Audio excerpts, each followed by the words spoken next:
Hello everybody, hope you're well, hope you can hear me, hope you can see me even, that would be good. Let me know in the chat if you can see me, and welcome to the Friday night live stream. I'll assume that you can hear me until someone tells me you can't. So, what have we got planned for you tonight? I can honestly say absolutely nothing. So I'm hoping we've got a few people in the chat that can give me some good ideas, some good questions or some topics to cover. Other than that, I don't really have a plan. I've done that thing where I've got to 5 to 9 and thought, should really think of something to talk about here. So, you know, we could, I don't know, what do you want to cover? Harry and Meghan? Any particular fishy subjects? Sound and video good. We can hear and see you. Excellent. So, on time. You can hear me. You can see me. This is fantastic news. So we've got 43 people here already. 8 likes. Let's say hello to some of the people that we've got saying hello in the chat. We've got Kaylee Blackshaw / competition winner. Cameron Clark. Urban Hafner's here again. Good evening, sir. Bunny Viper. Gamby Aaron. SL30 Aquatics. Lee Jones. I don't know. At this point, I'm just reading out names. You can all see this. Hello and welcome to everyone. We've got Bob and Kaler's Aquatics. You got my stickers. God, that took a while, didn't it? For the amount of money that cost to send you them, I should have been shipped there on a private jet. Anyway. Topic idea. What to do when you're on holiday. I'm not even prepared with a bit of paper. This one's already got all my work all over it. Let's get a fresh piece of paper and a pen. This is an office. There should be a pen somewhere. There we go. I've already forgotten what it was you said. What to do in your holiday? Holiday. There's a good idea. What's one of them? It's been so long.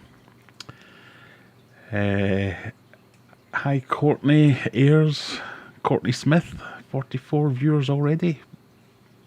49 it says on my screen.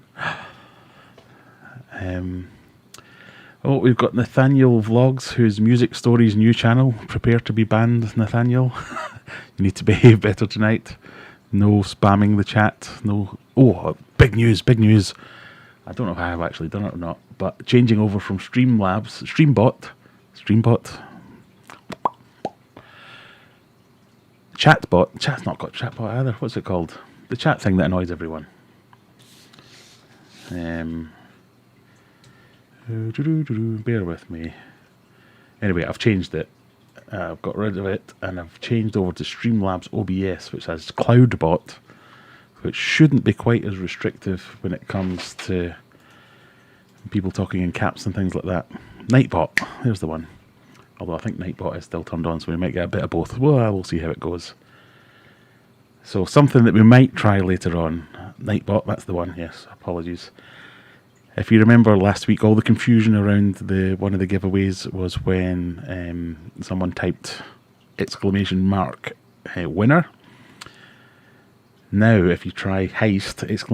Heist, and a number, it may or may not start a mini game, which is heist. And you get loyalty points. This is all free. Yes, Urban Hafner, you can talk in caps now.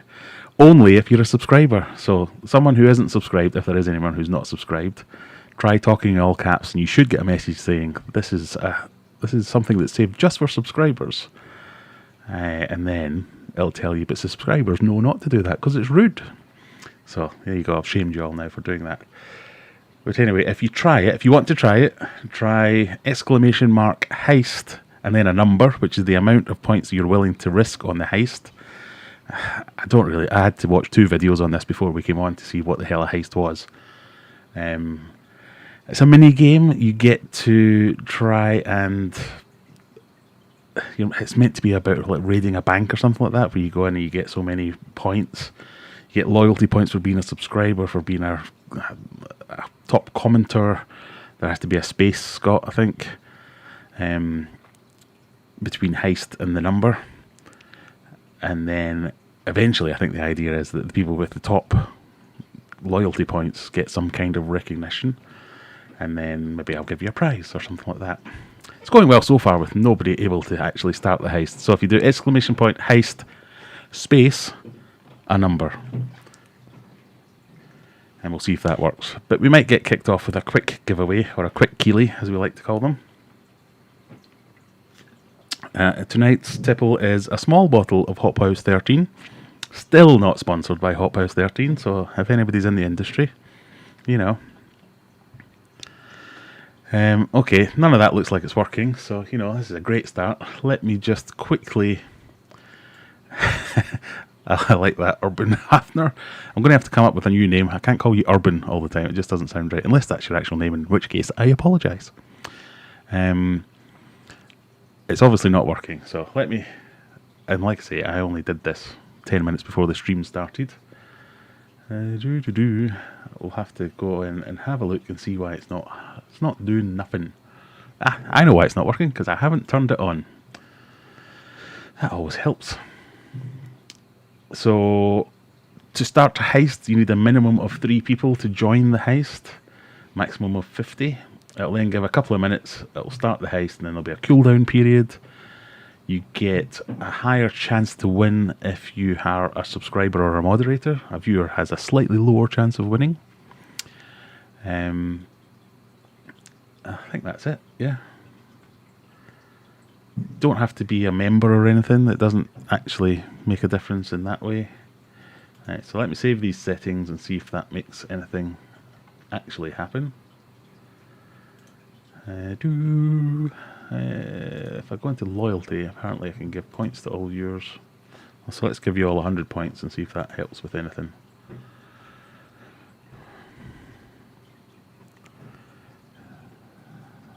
Still not working. You're doing the right things though. You're typing... Are you typing the right things? Exclamation mark, heist, and points. Yeah. Okay. This is going well. Note to self, try some testing before launching new games live on stream. Right, so we'll forget that. That's obviously not working. Why is it not working though? That's going to annoy me now.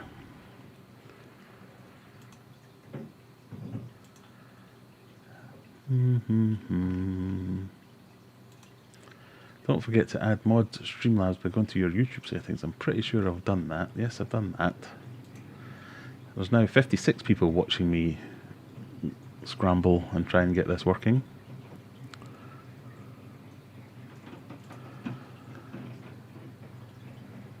And maybe it takes a little bit of time to come back up, so we'll lay that to the side. We had one suggestion of a topic. Heist points. Yeah, sometimes that works. So, Nathaniel, can seahorses be tropical? Technically, yes, because tropical just means warm. So, if you mean freshwater, no, I don't believe there are any freshwater seahorses. Graham, have you tried turning it off and on again? I'm an IT professional. Of course I've tried turning it off and on again. It's just not working. I don't know why. Let's not worry about it. Let's not labour the point. Let's go back and see if anyone else said anything other than heist the last 10 minutes. Urban Hafner's a software developer trying all the inputs. Yes, a fellow IT professional there. Obviously, things just work and they don't work, and everyone expects us to know why, but it's usually by hitting it, or my mere presence often makes things work. Urban Hat is your actual name, so I can call you Urban without having to worry about it. It is just a small bottle tonight of Hop House 13. I didn't have any of the big bottles. I was quite gutted. I've been having a week of low carbing, so this is my treat at the end of the week, to have a couple of beers. I can't see anything else other than people saying heist for quite a while. And Courtney filling in the job of Nightbot by asking how the human's performing. Thank you very much. Let's see if Nightbot is actually working. I'll make amends for this by doing a giveaway. Are we logged in? No, we're not even logged in with Nightbot. It's all going swimmingly. Right, shall we have a quick giveaway? What do we think? Shall I bring up the Wheel of Misfortune? Let's see if we can find that and get that working at least. There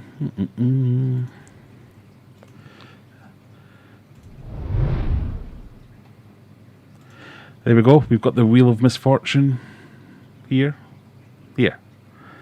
So if you weren't here last week, basically this is a wheel. It's got all manner of prizes on there. Snickers. It's been a long week. Stickers, a goodie bag. We've got a towel, a polo shirt, a hoodie, like one of these, and whatever that other one is that I've not said, and I can't see. It's very small. Anyway, there's stuff that you can win. We'll say well done, Kaylee, before we even start. The Wheel of Kaylee Fortune. Oh, how about this? This is some controversial thinking. I was thinking that we have an embargo on past winners. So, for instance, and maybe we'll start this next week. For new people here, every week we have a bit of a giveaway. I give away some stickers, maybe a polo shirt, like one of these fantastic polo shirts that I'm still waiting for people to actually go and buy on the website if they don't win one. See, I meant to give it away as an incentive for you to think, oh, that was cool. Yeah, I'd like one of them. I'll go and buy one. So a few people have bought them. Thank you very much. I've lost my train of thought now. But yeah, I will have an embargo of people that win one week, not let them win the following week. And this isn't just against you, Kaylee, but as I was saying, people who haven't been here before, we have a giveaway every week. It could be anything. It could be a towel, one of these fantastic Aquarium Adventures fish towels. You can also use it for a normal towel. Don't use it to clean up your mucky doings first, though. Or stickers, or whatever it might be. And every week, Kaylee wins one of them. So, I was thinking we might have to do all the winners this week. You're then ineligible for the following week, but I don't know if that would piss everyone off a bit too much. In Kaylee's case, we might ban her for a month. But no, you know, we'll leave it as is tonight, and we will see what it is. It just gives everyone else a bit more of a chance to win something. So Josh is in. Hello, Josh. Shadex is here. We've got Stuart Wheeler, who posted a lovely picture of him in his brand new shirt that he won last week, I think. Pardon me.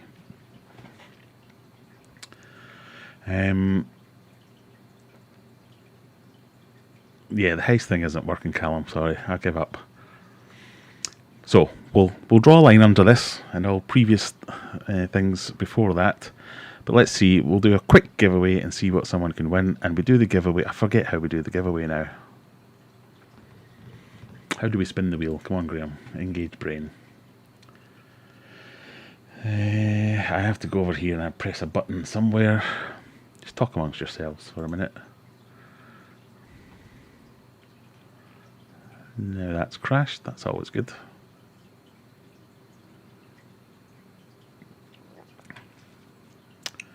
Spin wheel. That's the one.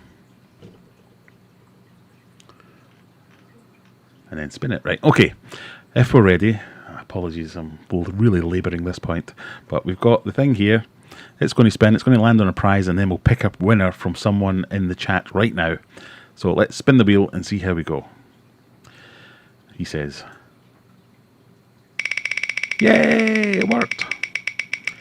So what are we going to give away tonight? We're going to give away the green thing, which is a thing that's too small to read. What's the green thing? A towel. Right, the prize is a towel. So that's me needing to go to Specsavers and get my prescription checked. But the towel is this. I say this every week. It's a fantastic towel. It's quite big. It could be used as a normal person towel, but obviously it's my fish towel. It's got the fantastic logo down at the bottom. And hanging lip, which is integral to any towel, really. I mean, what's a towel if it doesn't have a hanging lip? So this could be yours. Or, let's be honest, Kaylee, do you want another towel? So, all you have to do is, first of all, you have to be a subscriber. So click that subscribe button down there or wherever it might be. You have to click like on the stream so as you show your support to the stream, and you have to live in the UK. So that's the 3 conditions. There are probably more, but I can't remember what they are. But those 3 conditions, once you meet them, if you then type towel in the chat, TOWEL for those dyslexic people out there, you type towel in the chat, you will have a chance to win one. And that's all you have to do. So go for it. We'll give you a couple of minutes. You can type the word towel. I'll do some more modelling. I'll tell you about my week. So last week, when I was a really joyous stream we had last week where I felt like poop after my COVID jab, all gone. No problems this week. Feeling fit as a fiddle. Kaylee hasn't actually won a towel before, so yeah, there you go, you might get one of these. If you type towel too many times, and I can't remember how many times is too many times, but let's just say don't type more than 3 times, you will automatically remove yourself from being eligible to win it.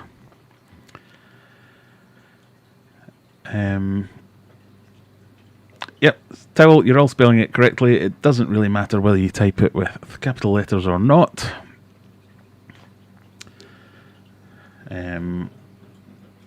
Also, you have to be able to tell me where you live afterwards, so you can either send me a message on Facebook, you can email me, graham@aquariumadventures.co.uk, or send a pigeon, whatever works for you. I just need your address.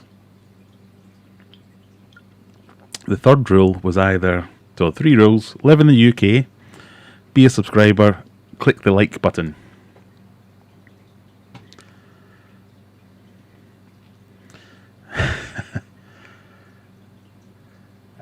Right, I think we're ready to roll this, so let's do a transition to the make sure Graham's not cheating screen.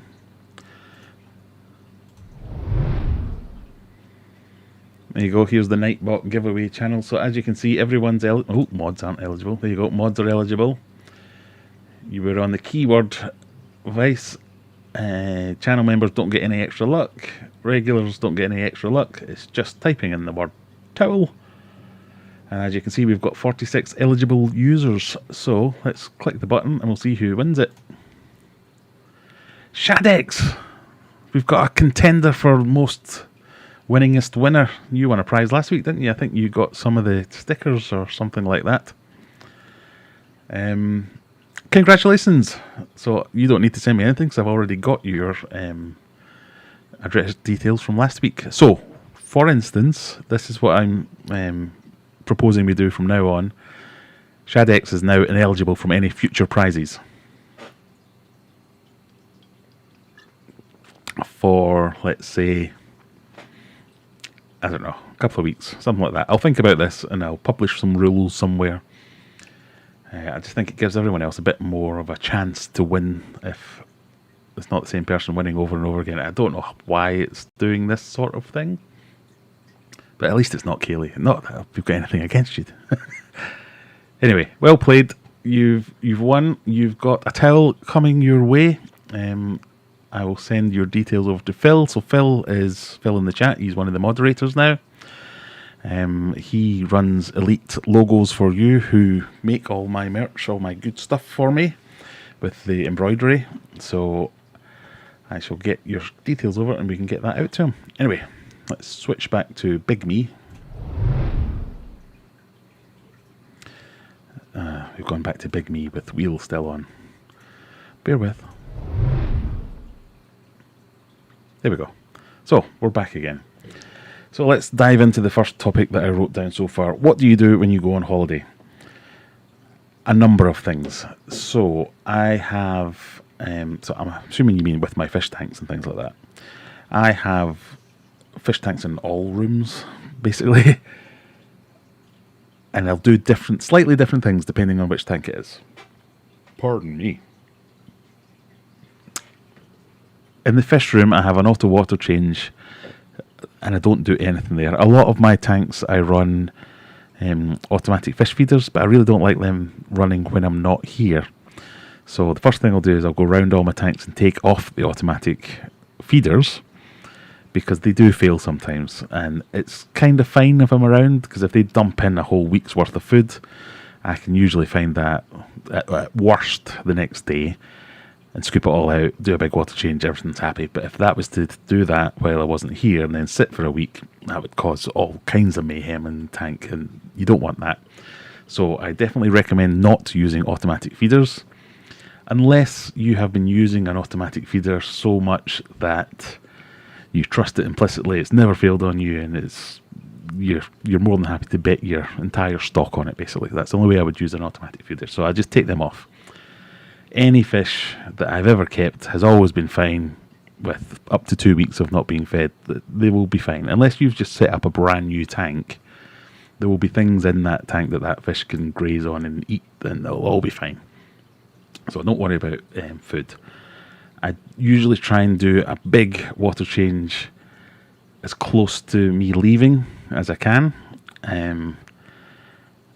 If I do want to feed while I'm away, I will get one of those little pill things, you know, with the like Monday, Tuesday, Wednesday, Thursday, Friday, and leave a dose of food for each time that I want to be fed, and I'll have one of the neighbours come around and say, right, on a Monday, come round and feed just this little cube, put that in, leave it till Wednesday, put that in. But generally, I don't bother with the feeding at all, and I just leave everything else as is, don't touch anything. I will quite often deliberately do a couple of weeks before I'm going away, is not do anything for a couple of weeks, just to make sure that nothing's going to happen, like I haven't set up some kind of silly schedule on Alexa to start doing a water change or start purging the heaters or all kinds of things, just to make sure. But yeah, the most that I probably would ever go away would be 2 weeks, and most fish will last 2 weeks without needing to do anything at all. I know a lot of other fish will probably last even longer. I've had a tank that I had where I didn't think I had any fish in it, and I had maybe 2 or 3 inches worth of water at the bottom of it, no filter, no nothing, and I didn't touch it for... I was meant to get rid of it. I thought I'd caught all the fish out of it, moved it to another tank. The tank had this like chip in the top of it, so I was just replacing it. With a couple of inches of water in the bottom of it. I must have left that for 2 months, if not more. And when I finally came round to getting rid of it, as I was moving it, I noticed there was 2 fish in it. I'm still perfectly happy, and I've still got them downstairs now. So that's kind of my routine. I'll often set up... I've got...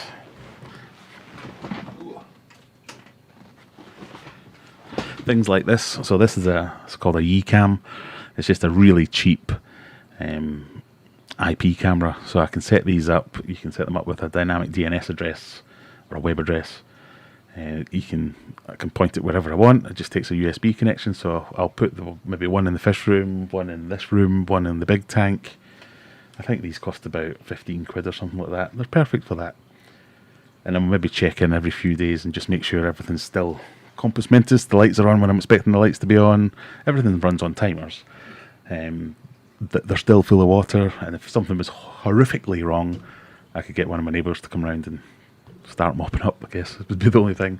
I often wonder what it would do if something did actually go wrong, because I don't really trust anyone else to, or not that I don't trust them, I wouldn't really want to put that on someone else to have to come around and feed it, clean up my mess. Pardon me. So let's go back to where do we get to? Pardon, need a cough button. My fish just got attacked, but no, we don't know who did it. His dead body is beaten up bad. That's not good, Nathaniel. Is this because you were asking all the questions about catfish last week, weren't you?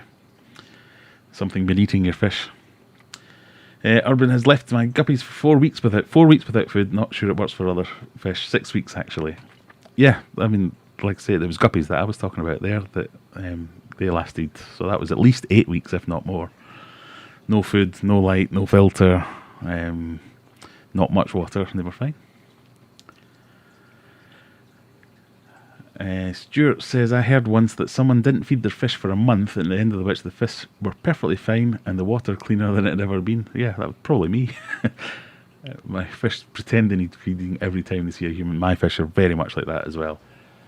Every time I go anywhere near this flower horn tank that's just over here, that's why I'm pointing there, it's straight up going, oh, you remember you haven't fed me for over 30 seconds, Graham. Get on with it. Underwater cameras for fish tanks. Oh, I can wax lyrical about that. So, I think the best underwater cameras are your phone. So if you get your phone, I don't advise, I saw somebody the other day doing this, where they got their phone like this, they wrapped it in cling film. I think it was cling film, it looked like cling film. They wrapped it in cling film, put it in their tank, and it was fine. They were using it to take a picture. I mean, it worked, I guess, but that just seems a bit too dangerous for me. But you get these little pouches that you can get on eBay, Amazon, wherever you want. You even get ones that fit your phone exactly, but they're basically little bags that you can use for, is it for like at the beach and things like that, for putting your valuables in and keeping them dry. They work perfectly, and I've taken loads of great underwater footage with this. What we could talk about is the Felix system. I'm going to have to get another drink if we're going to talk about Felix. Pardon me. So, if you've already got a phone, which you probably have, it's usually got a decent camera on it, and you can buy one of these pouch things for, I don't know, less than a £5 anyway. And they're really good, and you get some good stuff off that. You could buy a GoPro, if you're into that kind of thing. Most of the GoPros will handle the deepest of fish tanks absolutely fine. But they're quite expensive GoPros. I've got one of these, which is basically a knockoff GoPro. It's like a 4K action cam, and it comes with a little box that you put this in. But it's got like a proper wide-angle lens. It's in 4K. It's not great, but it's fine. So you could use something like that. I don't know where the lens is, to be honest. This is just like a cheap knockoff that someone sent me on Amazon to review. But if we talk about the Felix is a smart aquarium. I just thought it just made a noise there. I think it heard me talking about it, and now it's got all upset. It's a smart aquarium system. It's basically a big power bank. So it's got like 8 different power sockets on the bank, and you can assign each of them within an app. Let's see if I can get the app open while I'm talking about it.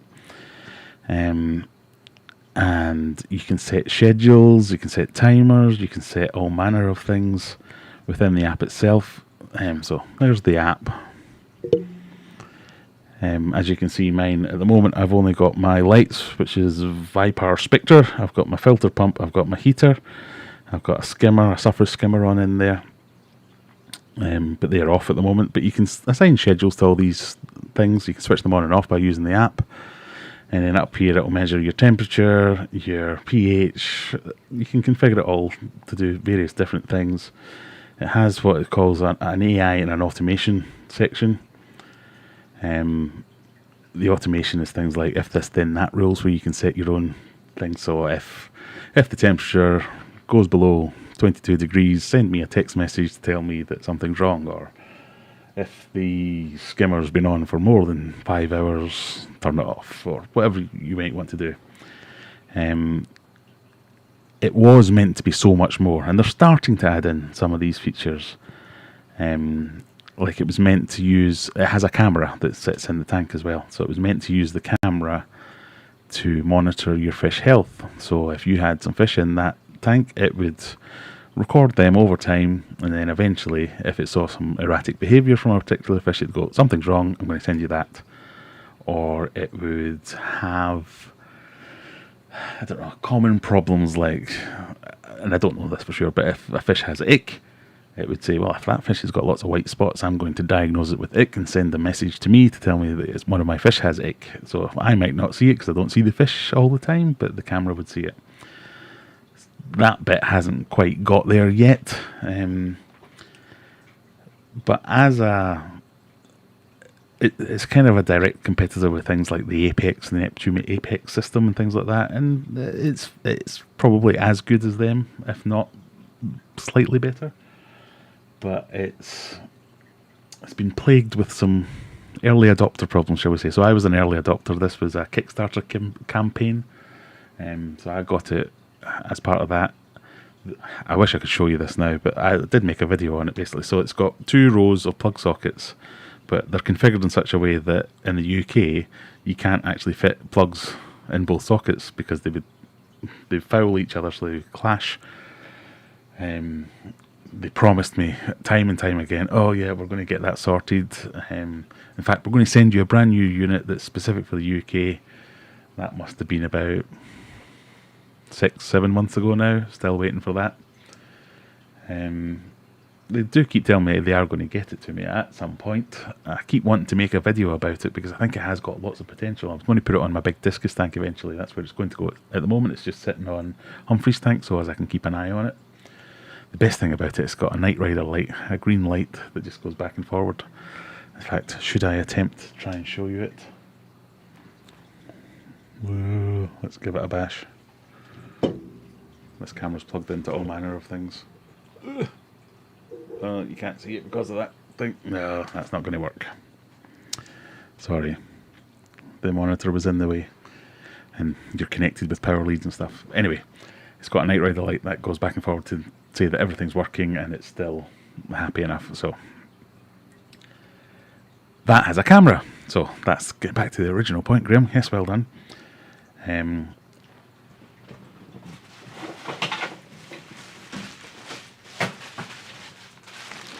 This is the replacement camera because my camera got waterlogged. So it comes with a USB webcam with a clamp thing, so you can clamp it onto the back of your tank. And then it has this thing, which is the camera. It's a 360 cam, so it has a lens on this side, a lens on that side, and then it uses software to stitch the image together, so you can, on your phone, scroll around your tank. You can follow a fish, you can get it to take a picture of, like a panoramic picture of your tank. It's great, but it's also terrible. It's got way better than some of the examples I showed you in the past. When I first got it, it may as well have been a potato. You couldn't tell it was a fish, never mind what fish it was. It's alright now. It's definitely getting there. It's meant to be an HD camera. It is an HD camera in the same way that you see some things claim that they're HD, and then all the comments on the product are a bit like, yeah, well, it is HD, but it's not great. But I think it's software that's limiting it, because when they turn it off and you get the RAW, it's a lot better. So if you take away the 360 features, for instance, it's pretty good. Other problems with it where it took, so if you were in the app on the phone and you wanted to view your camera, you'd press view camera. I think I did a test on this in a live stream where I just sat there for, it must have been a good 3 or 4 minutes before it actually kicked into life. And then it died because water got in, because this is just like a casing and it's obviously not brilliant, or it wasn't brilliant, or wasn't sealed properly, and it all condensed up, a word like that, and fouled. But they sent me another one without even questioning it straight away, so that was good. I've not put this one in yet because I wanted to save it for the big tank. It was in the original specs. This was like a little sleek, tiny little thing, and then when this big behemoth turned up, I was a bit like, ugh. Kind of spoils the aesthetic of the tank somewhat. So there were some very prominent people in the hobby were associated with this in the launch of it. So if you, for instance, go and have a look at George Farmer's video on Felix, he talks about it, obviously in a very positive light because he's involved with it, but one thing I've noticed is I don't see this in any of his more recent videos, because when he did his video of setting up, you put this in the tank and it kind of sits in the middle and you can, oh yeah, I can look at all my fish, that's great. It kind of spoils the beauty thing that he's going for. So he's all about the aesthetic of a fish tank. And yeah, there's no way of being nice about it. It's just not very aesthetically pleasing. So there are some of the camera options that I have used and would use. Varying price points, things like that. It's, yeah, pay your money, take your chance. Anyway, let's see what we've been talking about. I've seen lots of light chatter.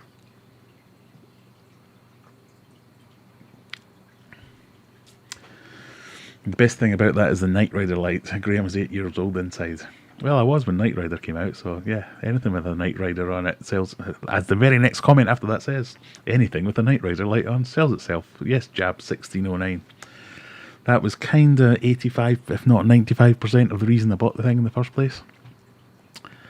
Fisher Aquatics, hi from Montana, US. Excellent. Hi yourself. Let's see if we've got any questions.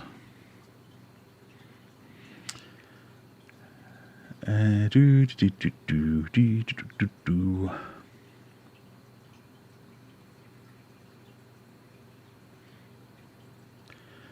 you, or can I ask you about the proposed price hike for electricity and how it will affect you and your fish room? I was not aware of a proposed price hike for electricity. I'm about to reduce my electricity bill by switching suppliers, hopefully. Pardon me. Tell me more, Philip. I hope not, because I've just started mining for Bitcoin as well, and that my electricity costs go up. That's not going to be very profitable anymore. What's Shadix saying? What light, Shadix? I find it's about the balance of light, CO2 and ferts. I've obviously missed a comment somewhere there. Smith's Fish Room. I'm looking for a Geophagus Sveni. Anyone local to Manchester have one for sale? Afraid, well, I'm both not local to Manchester. Well, Sheffield's kinda, but I don't have any, no. If anyone does, please let them know. Big Time Fish Keeper only uses his phone for all his YouTube videos, editing, everything. Perfect way to start a YouTube channel. I would 100% advise doing that. I might move on to, if you've got a computer, I might move on to the computer for the editing part of things, because I think that's your next big step up, is when you start to edit videos properly, and you're kind of limited when you're doing it on a mobile phone, or I found when I've tried it. Lee ran a 33 watt Aquasky 2 along with the standard 36 white light.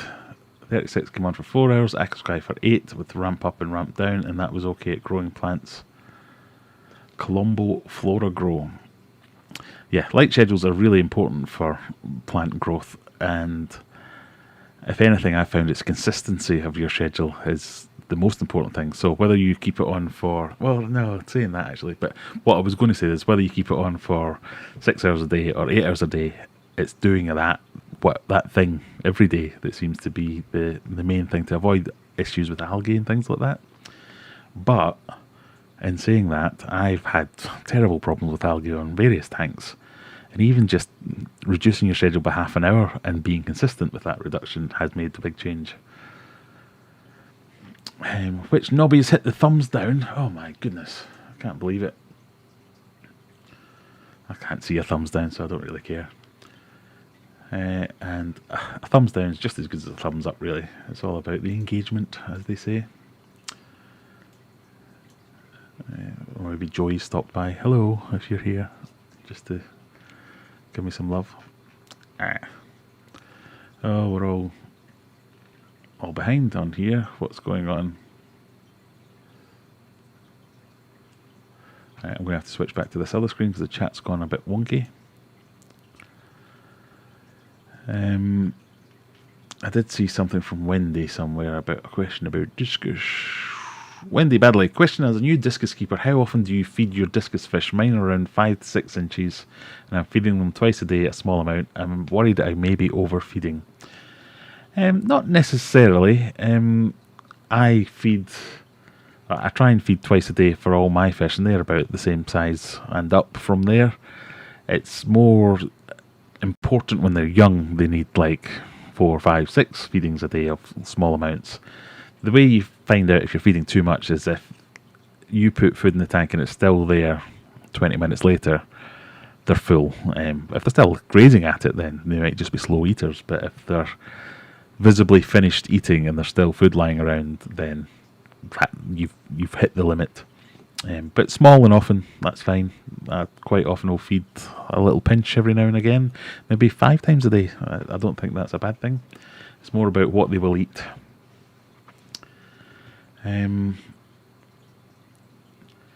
Lee feeds his twice a day.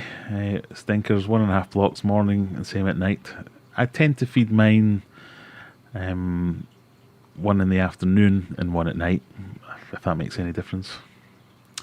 Oscar says hi from Brazil. Hello there. So we've got Brazil and we've got Montana. Who's going to be furthest away tonight?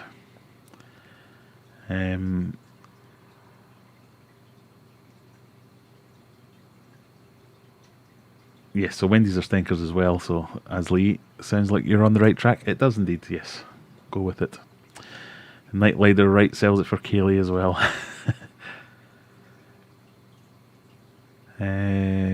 Alpine Solutions do some nice lights. They do indeed. Is Fishman Aquatics on tonight? I don't know. So Fishman Aquatics is Smith's Fish Room, and I don't know if there is a Fishman Aquatics user or channel, but Smith's Fish Room's here. I've seen him somewhere. Mickey early is late to the party. I don't know, I just like saying that. So where we get to?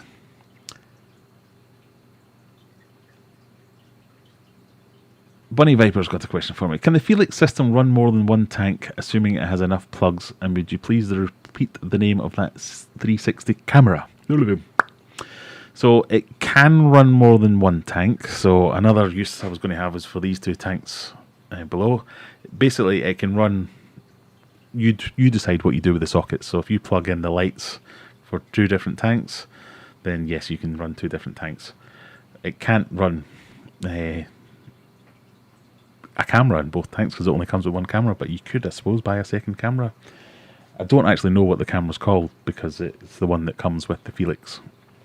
But any USB camera should work in theory. Unless that's one of the many things that they claimed would be a feature and then wasn't.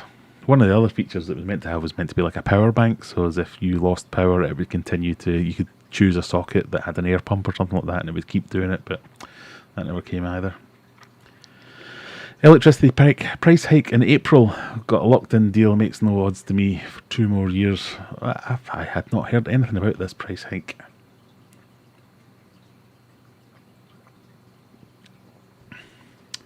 What are you mining Bitcoin with? What type of rig? Well, I've got gaming PCs for me, 2 of my kids, and I've got another kind of small server thing that's up there with a couple of old graphics cards in it. So I'm just mining with them. You're mining ETH at 33k, but it was 100% on my gaming PC GPU, all GPU stuff. It's going to be very boring for anybody that's only into fish keeping stuff.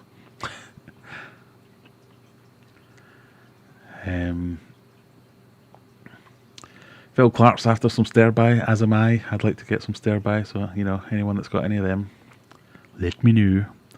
My catfish might have babies. We got a boy last week and she is pregnant. How do you know? That's not how that works.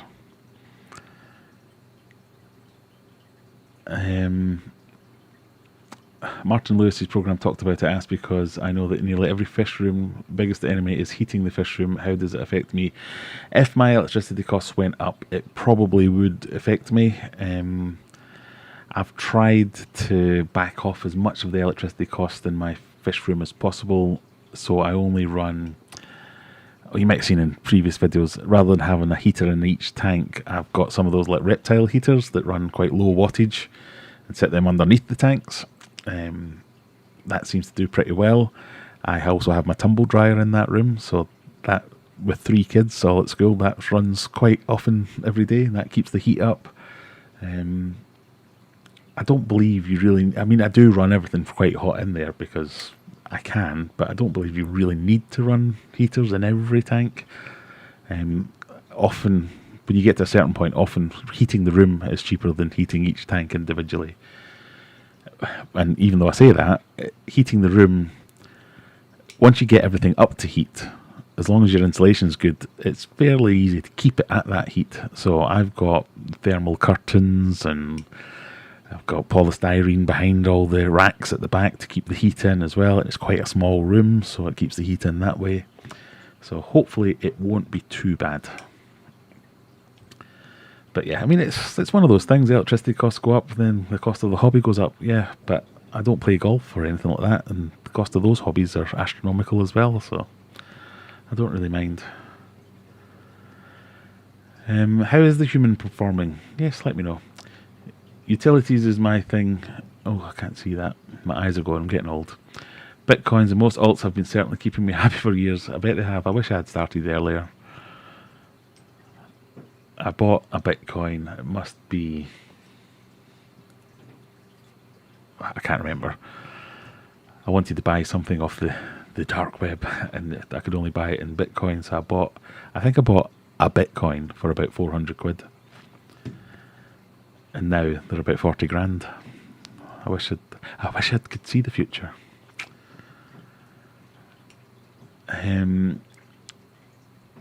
Staghorn is my nightmare at the moment. So yes, that is one of the more annoying algae, if not bested only by blackbeard algae probably.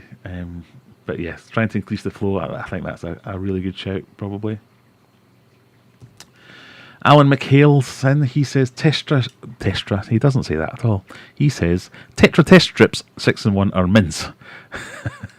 Showed pH is 6.5, but API test is actually 7.2. Checked tap water. Had it checked with local water board, and they stated the pH is 7.2. Yeah, I found the API pH test to be a bit out, and I found the local water board to be lying bastards as well. Because I've done a similar sort of set of tests. For me, it's more about consistency. I've been beating this drum for God knows how long. I don't see the value in chasing specific values for pH, for instance. If your pH is 6.5, deal with it. Just have it at 6.5. Don't spend loads of money, loads of effort trying to get it to a different value. It's more important to keep it at 6.5 and have it stable. Most, if not all fish, will adapt to your water parameters. So if you can keep your fish at 6.5 and it works out and that's good for you, it doesn't really matter whether the test strips are accurate or not, as long as they're consistent. So if every time you test they come out at 6.5, you know it's not moving. It doesn't matter if it isn't actually 6.5. If it is 7.2, that's fine. You just have to do that little swap out mentally to say, well, if this says 6.5, that means 7.2. I'm happy. But yeah, test strips can be a bit all over the place. The JBL ones I've found to be very good. Not sponsored by JBL. They didn't. That's one of the few things they didn't give me for free. But the JBL Pro something or other, it's the one that comes with the app. I found that to be quite accurate. What are you mining Bitcoin with? Can you say the specs of your rig? I was mining ETH, but I was maxing out at 33 to 35 on a 1080 Ti gaming GPU, so I didn't do it. Is it actually making you good money? So first off, no, it's not actually making me good money. I've only been doing it for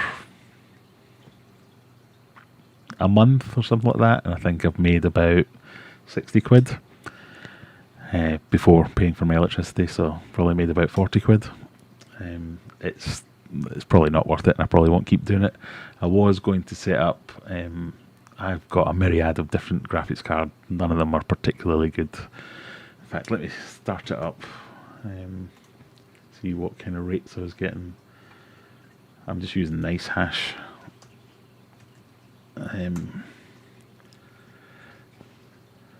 This will probably crash my stream now because my graphics card is going to go into overload. In fact, I better not do that anyway. But anyway, I think I'm making about £1.50 a day on most of the rigs, most of the machines. So not brilliant. I really wanted to invest in better graphics cards and get some 30 series cards just so as we could have better PCs to play games on for the kids and for me as well.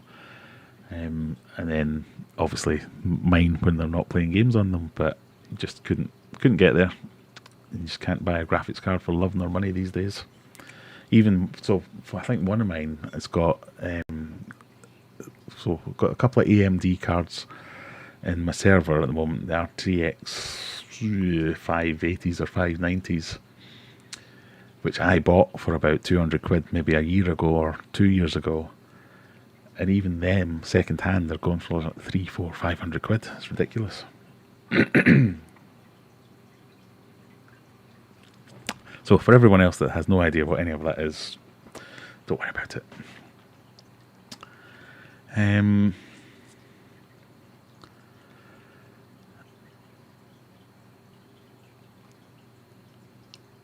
did we get to? Gambit Aaron, I don't think I'm the furthest away. 1 hour 40 minutes from Sheffield. There you go. Oklahoma, Bunny Viper's in.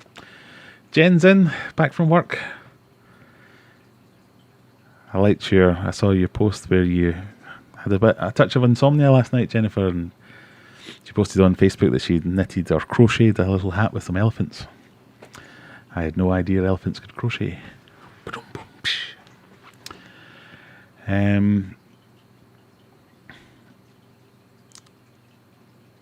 Evening, Jennifer.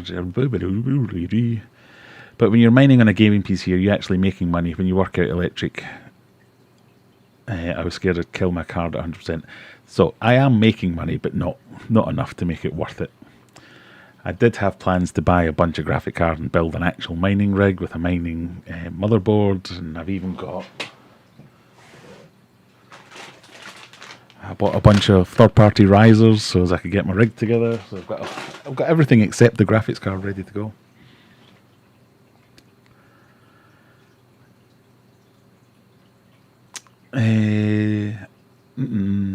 Urban's shrimp tank is heaterless. Yes. Oh no, they are heated actually. In fact, that one isn't. So there's loads of shrimp in this tank and it doesn't have a heater on. That's just a warmish room. So while we're talking about mining, this was going to be the idea for my new house. I'm going to sneeze at some point soon. Deep breaths. So mining is you're essentially solving algorithms and adding to the blockchain for cryptocurrencies. It says fish related, bear with me. And one of the things you can do is you can use your computer if you have a half decent graphics card, because the graphics card processor and the graphics card memory are better at solving that type of problem. So they're a little more efficient, and you can mine currencies on your computer. And what they do is they basically run your graphics card at full speed, and you 100% max out everything.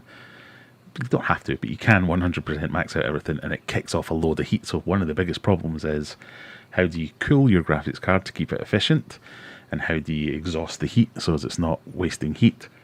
So I was contemplating setting up a little mining rig that I could exhaust into my fish room. So when I buy my new house, I could have a little cupboard, or maybe have an outside piece where I have the mining rig that exhausts into the fish room, and then that heats the fish room.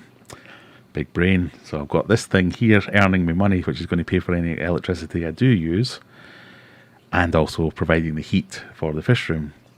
So if there were things like a price hike in electricity, I should be able to weather that storm a little bit better. So there you go. Whether that happens or not, it really relies on mining, and not mining cards, but graphics cards in general becoming available. Sorry if I missed a question from you, Smith's Fish Room. If you can ask it again, copy and paste it if you can, because I can't. Every time I move the chat, I lose everything.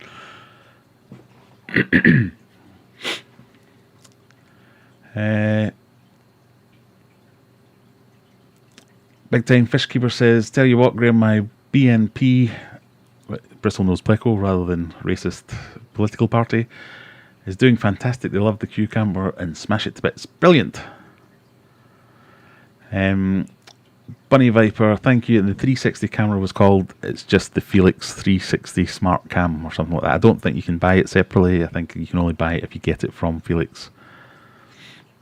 Shadex shut down his fish room due to electricity costs about 5 years ago. Back in it now. That's the way to go. If electricity goes up, just drink cheaper beer. There you go.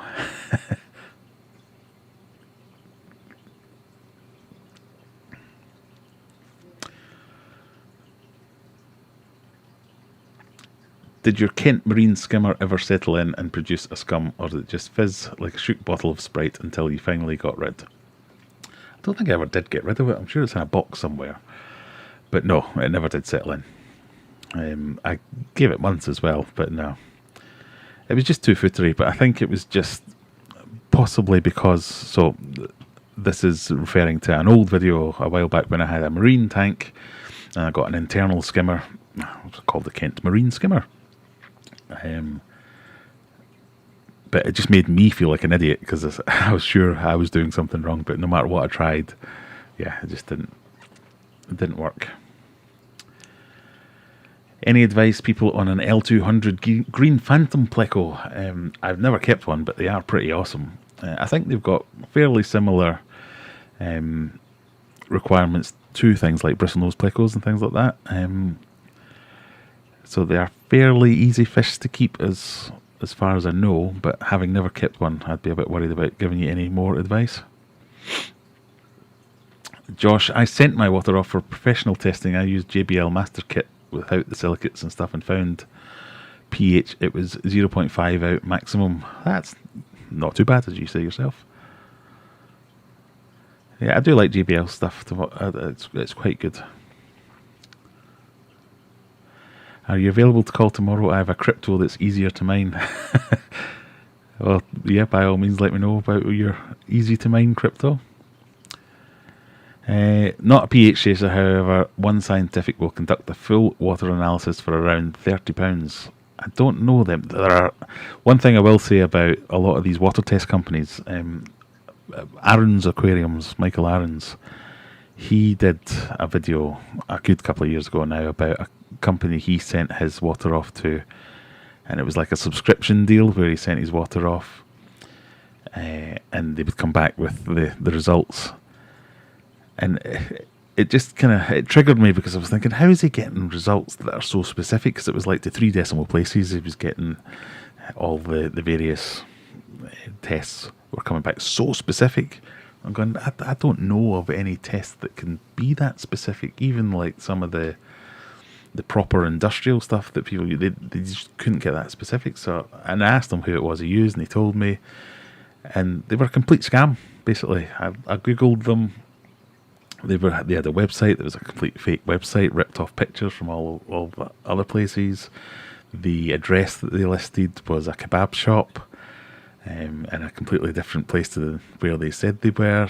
They listed that they had machines that just didn't exist. It was like, oh, we use the such and such flux capacitor version 15,000, and like, you know, that's not a thing. That doesn't exist.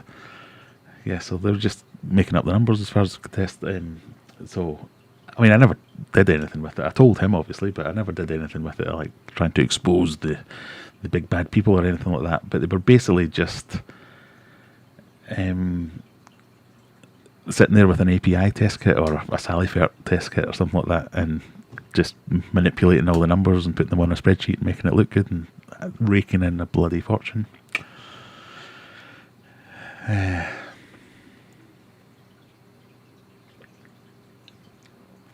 Pardon me.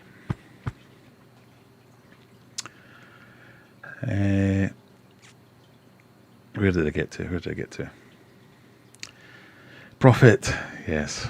I'm not doing much in profit. What games do you play? Not that many, if I'm honest. I have my... I'll try turning the camera around again.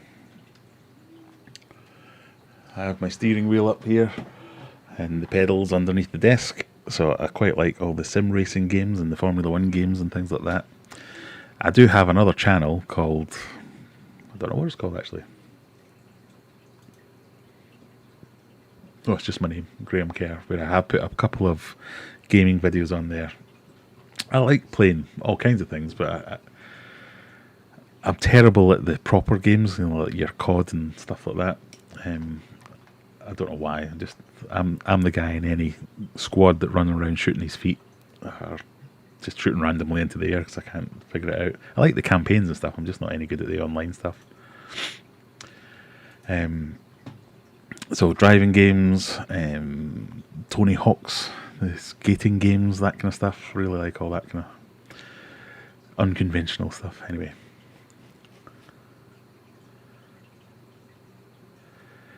You can show you how you... Yeah, show me your...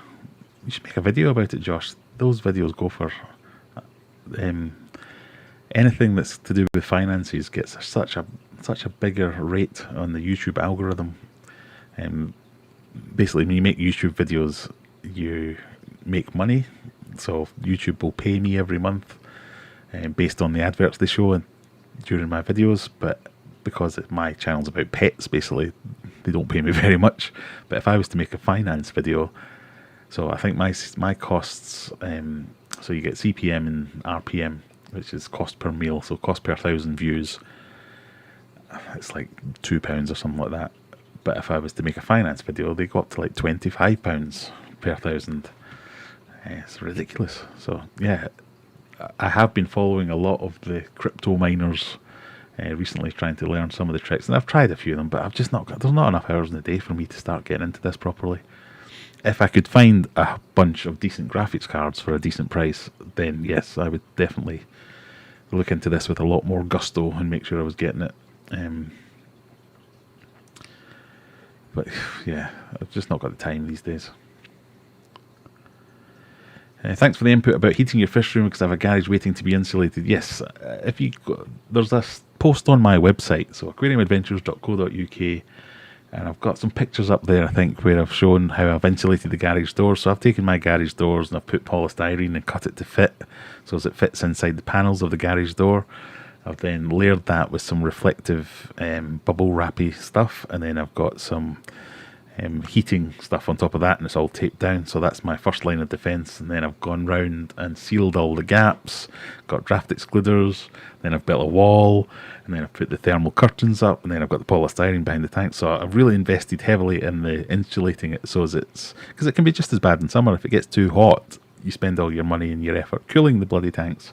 I just want it to be consistent. So yes, if I fill all the tanks up with cold water, it'll cost me money and it'll take a while to get them up to temperature, but when they get there, it's kind of free. They don't fluctuate too much. It just keeps it nice and warm. What kind of insulation would I recommend? Well, I've just talked through what I've done. If you go on all the forums and things like that, people will recommend things like Kingspan and all the various proper housing insulation. Yeah, it probably is great, but it's super expensive. And what I've done with the thermal curtains and the polystyrene has worked brilliantly.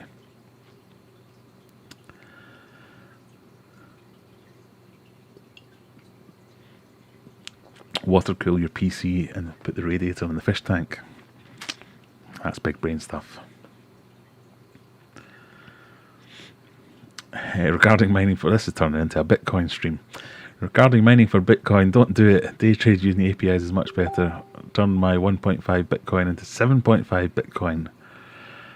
7.5 Bitcoin. Oh, that's very good.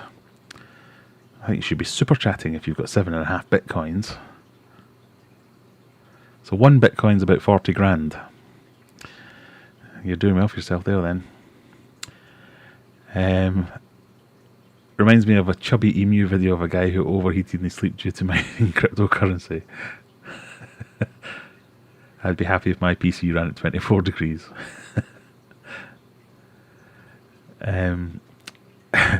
Blinking, how much heat do these things kick out?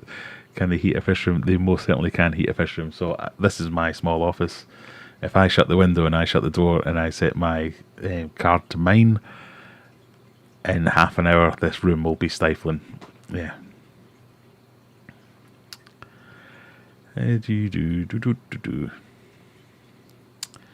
Right, let me try and catch up with everyone.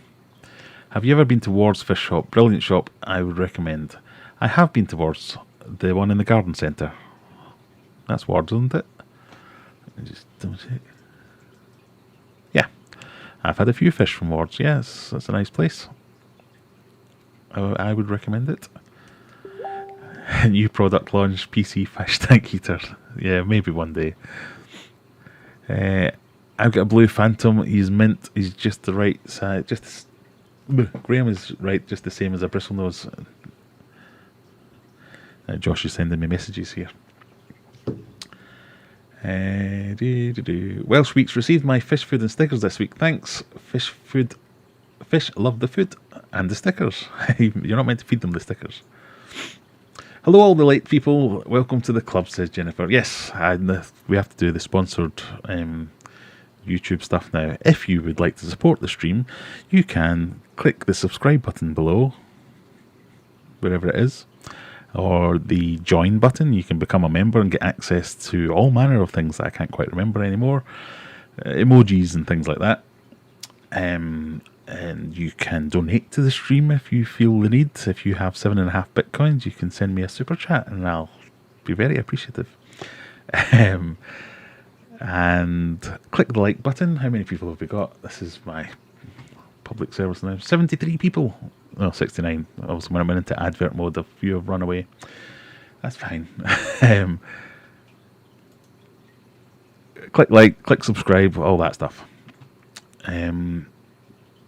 In Marine, you can send your water off for professionals. Charterhouse sell the kits and on Amazon too. Send it to Germany, and I think this one's legit, but it is costly. I think about £80 for 3. Yeah, I mean, there are certainly legit companies that do that. But you're right, they're not cheap, and there's a reason they're not cheap, because the machines they're using cost hundreds and hundreds of thousands of pounds. Please, can we do another giveaway? We can. I'm sure we can, in a little while. I stopped testing my water after a few weeks in new tanks unless the fish don't look healthy. I kind of agree with you there. I test my big tank all the time because I like to keep... I'm quite sad and I like making graphs. But I like to keep tabs on trends over time. In the fish room, I'm a little bit less keen to test all the tanks in there, purely because they're on constant water changes. So even if there was a problem, it would soon get flushed out anyway. But for the pet shop licensing, you do have to keep a record. So I will tend to go round them sequentially. So one week I'll do a couple of tanks on that side, the next week I'll do the next 2, and then move around there. So within a month I'm always testing them. And you have to keep the records for that. But these ones, I can't remember the last time I tested the water for any of these. In fact, the last time I tested the water for this tank over here was because I was trying to figure out what was going wrong with the plants. It turned out it was a potassium deficiency. So yeah, I do like, I mean, I quite like testing the water. I don't mind it. But you're right, you probably don't need to as much all the time unless there's a problem. But then again, testing your water will help you get on top of a problem before it becomes a big problem. I love Forza Horizon 4, but they wiped my player data twice, so I stopped playing it. Yeah, my son likes playing Forza, but I've never really got into it with that. With my wheel, I'm looking up there, not to God. On my wheel, I'm usually playing F1 and some of the sim racing games, like... I can't remember the names of them now. I want to say Assetto Corsa. That's not the main one I play. We're going to have to fire up Steam and have a look at them. And I'll tell you all the games I play. Oh, now I have to get my bloody password in.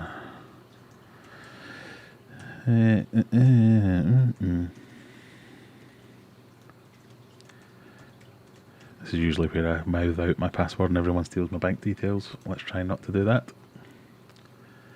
You've entered your name incorrectly. Fuck off.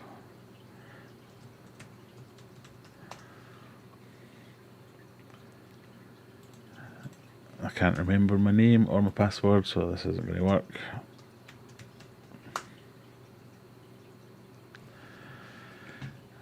This is an interesting video, isn't it?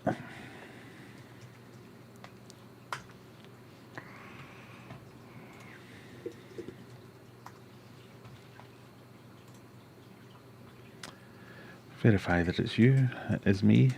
I promise, I am me.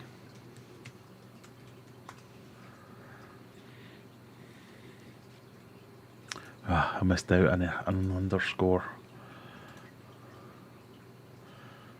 So on Steam, I am Jack_Bauer.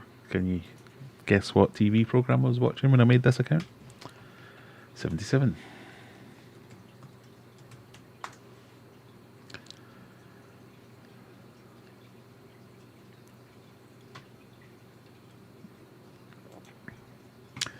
So if I switch to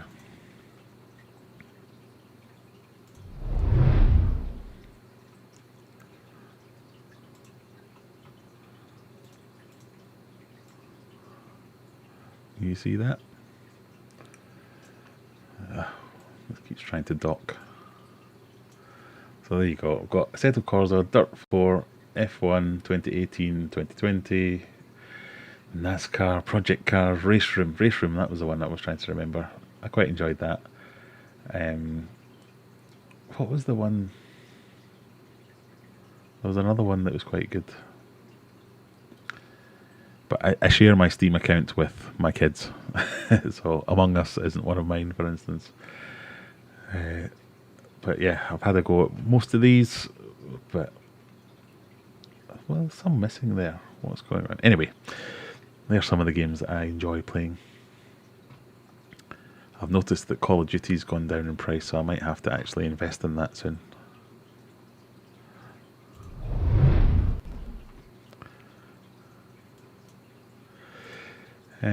So I'm sure I was answering a question there. Anyway, Euro Truck, play Euro Truck. I have thought about that. There's one of the YouTubers I quite like watching. This is weird, isn't it? I will quite happily sit and watch someone playing Euro Truck and just driving around Europe, making deliveries virtually. I've obviously got the wrong job. What does that say? Like Fisher Aquatics says, please. I can't even read my own. Please, thanks. There you go. Fisher Aquatics says, hit that like. Thank you very much. Gods for kids, Battlefield is king. Some finance channels get a CPM of $50. Yes, £50 per 1,000 views. Yeah, some of them get. It's amazing. I wish I'd started my channel on that. Oh, Mickey's showing off. He's got the new 3060 Ti. That's a really good card for mining on. You can make yourself some money on that one, Mickey. What's my day job, if it's okay to ask? It's okay to ask. I am well, depending on what day it is, I'm either a technical delivery manager, a solutions architect, a technical account manager. I think I'm a technical architect sometimes. I basically do solutions for IT stuff. I work in managed service, do managed service for a number of clients, where we do all their IT, and I basically run all their IT systems and come up with new solutions for them and stuff like that. Aquarium Analytics here, he's a bit late. Become a member and get some cool emojis, like Jennifer says, definitely. Stuart showing you my age, but Colin McRae World Rally Championship for the Sinclair Spectrum was an awesome game, and you're not wrong. Colin McRae Rally, that was one of my favourite games. I shudder to think how many hours I spent on games like that.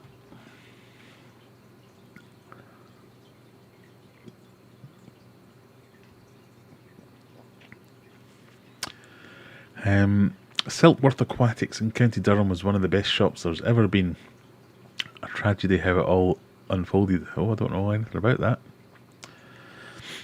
Kezcats has me on 2 devices, TV and tablet. I'm only allowed to like your show on 1 device. Once is more than enough. Sean Warrener, I've been to Wars. It's a garden centre with a tropical fish bit that's full of dirty tanks and a smell of BO with floaters. Oh, you obviously didn't have a good time. It is. I must admit, I have been once when it wasn't great, but they were in the middle of a refit. I've been since they did that refit, and it looks much nicer. There was no BO smell that day either. So, I don't know. Give it another chance.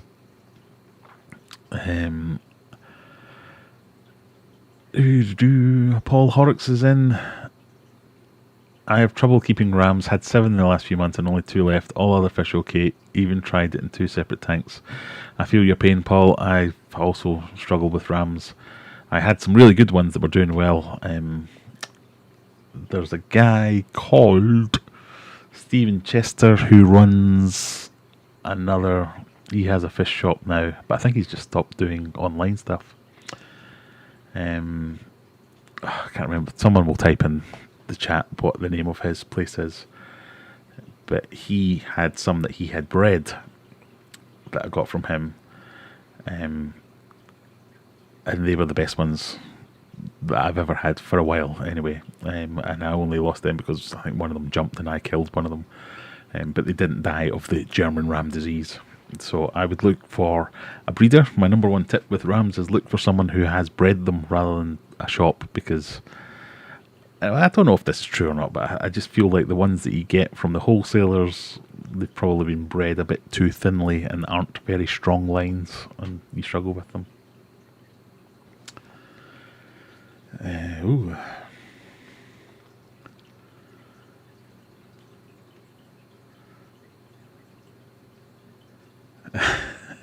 Jennifer also played some Colin McRae a few years ago. Yeah, just a few.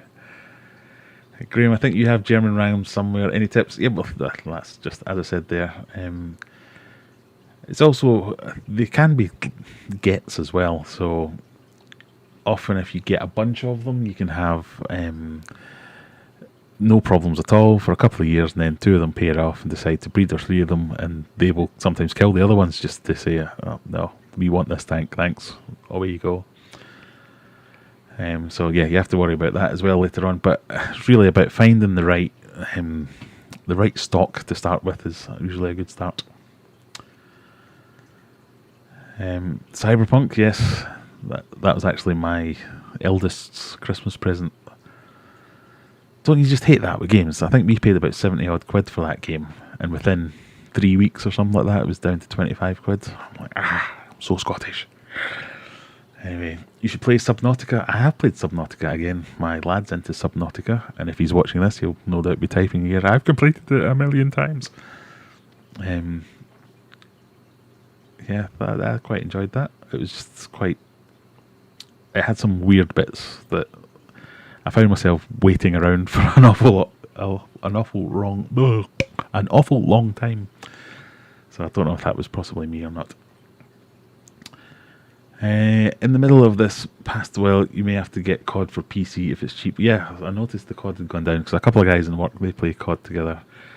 But I was like, no, I'm not paying 50 quid for me to run around in circles shooting my feet and you all laugh at me. But I might pay £20 for that. Mountain Goldfish. Well, I'm late again. Well, at least you're here, as is Aquarium Analytic. Any tips on keeping German rams alive? I've done that, sorry. Nvidia are releasing some mining cards. They are. I don't know if I think that's a good thing or not. Yeah, I don't know why they would do that. Why not just make more of cards? Because I don't think the mining cards are going to be any better for mining than a normal graphic card.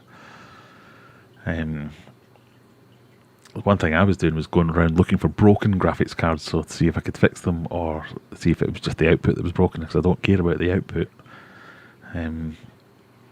Yeah, I don't know how I feel about mining specific cards. Let's moved again.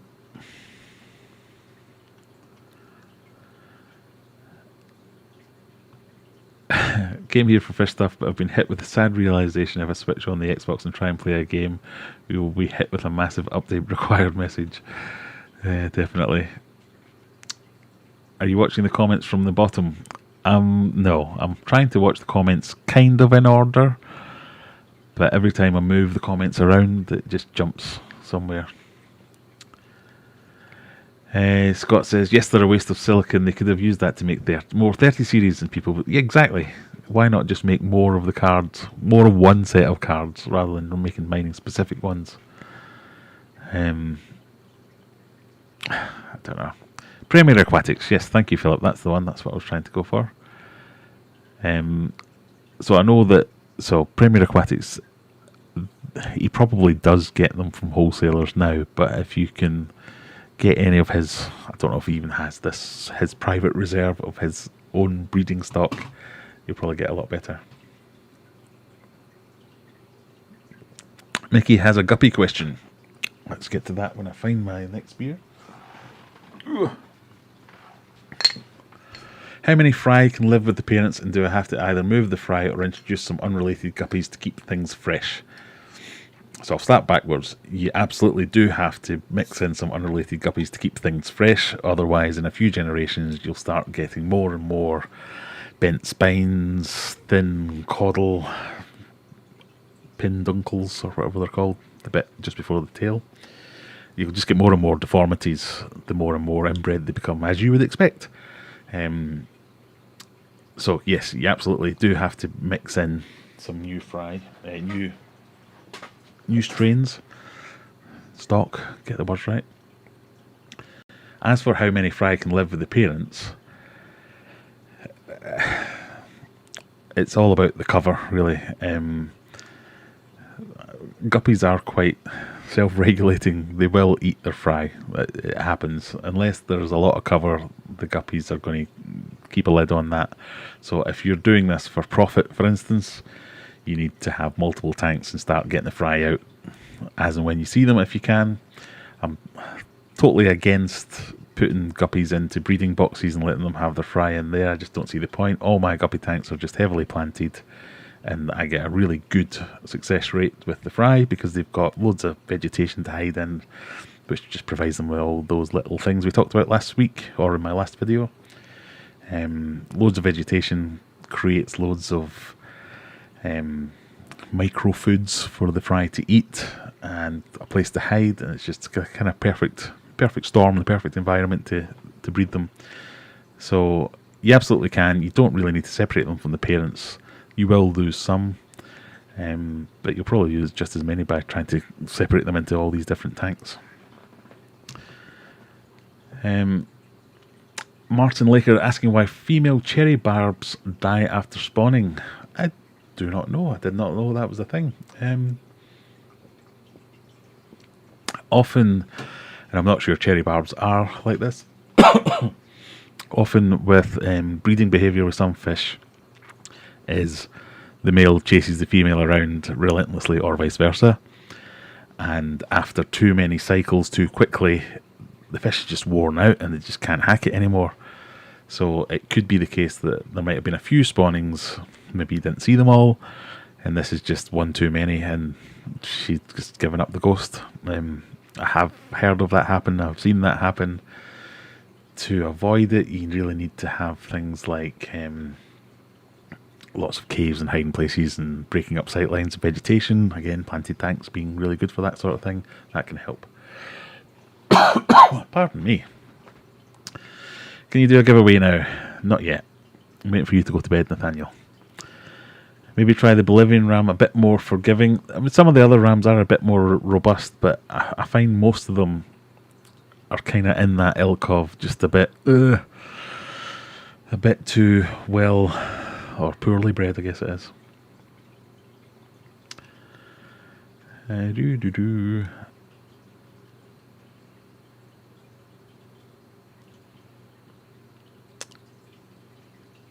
Probably need new genetics when you start to see deformities. Exactly, yeah, Jennifer's right. Ideally, before you see deformities, then you don't have to do any culling or anything like that. Guess Cat says, thanks for the stickers, and my fry loved a bit of everything fry food concoction from your video last week. Yes, excellent. James May, I'll send you a super chat of 100 if you shave off your eyebrows live. Yeah, I'll shave off my eyebrows live after you send me a super chat of 100. Evening all, hope you're well. Love the discus tank. Thank you, Chill Fish Keeper. Mike Gallagher goes all the way back to tapes and ZX Spectrums asteroids when it took 30 minutes to load and then would crash. Yes, usually at 28 minutes or something like that, wouldn't it? Yeah, I do remember that. They were the days.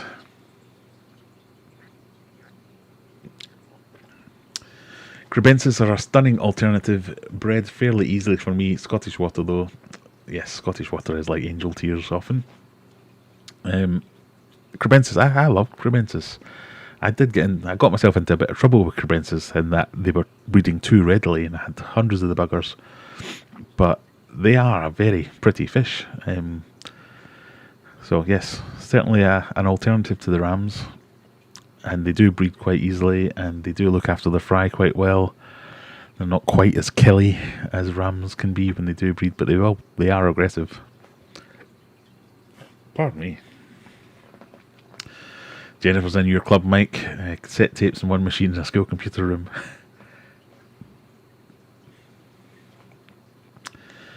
Any ideas on summer tubbing? I've never really done it, and I do have a little garden tub in my front garden, which is my kind of mini patio pond type thing, but it's not really summer tubbing. Summer tubbing to me is you have a few big vats that you stick in your back garden, you chuck out a bunch of guppies in the start of the summer, and then at the end of the summer you see how you've done, you bring them all back in again. I've never done that. I don't have the space here to do it, as I'm sure some years the weather would be fine. But yeah, I've never done it. I would like to try it if I get a new house and it does have a bit more land and I can get some space. I probably will give it a try and see how we get on. But no, I've never done it, unfortunately.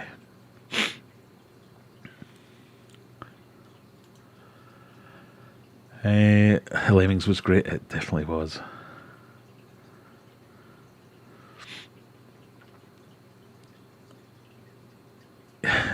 Oh, you're looking after me, Alan, thinking your beer's running out. What's the fastest growing weed to grow in your tank? So, that's a good question. I really like water sprite. I find that does well. Oh, pardon me. It's also good for soaking up nitrates and things like that. And yeah, I've still got some water sprite that I got. I think I got a sprig about yay big, maybe 10 years ago, and I've still got some from that original one in all my plants. So I like water sprite. I like Java moss. I can never remember how you say it. Limnophilia sessiflora. That stuff. That's really good. So I put that third. It's really good and it's nice, but you do need to keep on top of it, because if you let it grow and it sits on the top, it gets dead sparse down below and eventually just dies off. Very fast growing, as Urban saying, it's very fast growing, Limnophilia. So they're my kind of go-to ones. Guppy grass, Shadek says. I've never actually kept guppy grass, but yeah, I hear that is very good. But yes, plenty of plants. That helps your guppy colony do really well. Lee says he's starting to get into aquascaping near Warrington. Can't really find a good place to go with a good selection of hardscapes and plants. Just a normal small selection. Do you know of any places? Warrington. As a proud Scotsman, I have no knowledge of English geography. Warrington, I want to say that's near Liverpool. Is it? That's not a million miles away. I don't, if I'm completely honest, I don't know. I've never been there. I don't know any of the shops around that way. So, no, sorry. I mean, there are good shops for aquascaping. I mean, the way I find out about shop names is just trolling through Instagram, searching for aquascaping, Facebook groups, asking what's there.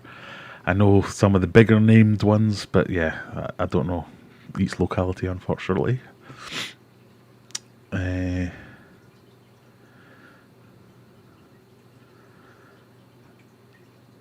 Do people who do breeding normally have separate tanks for male and female?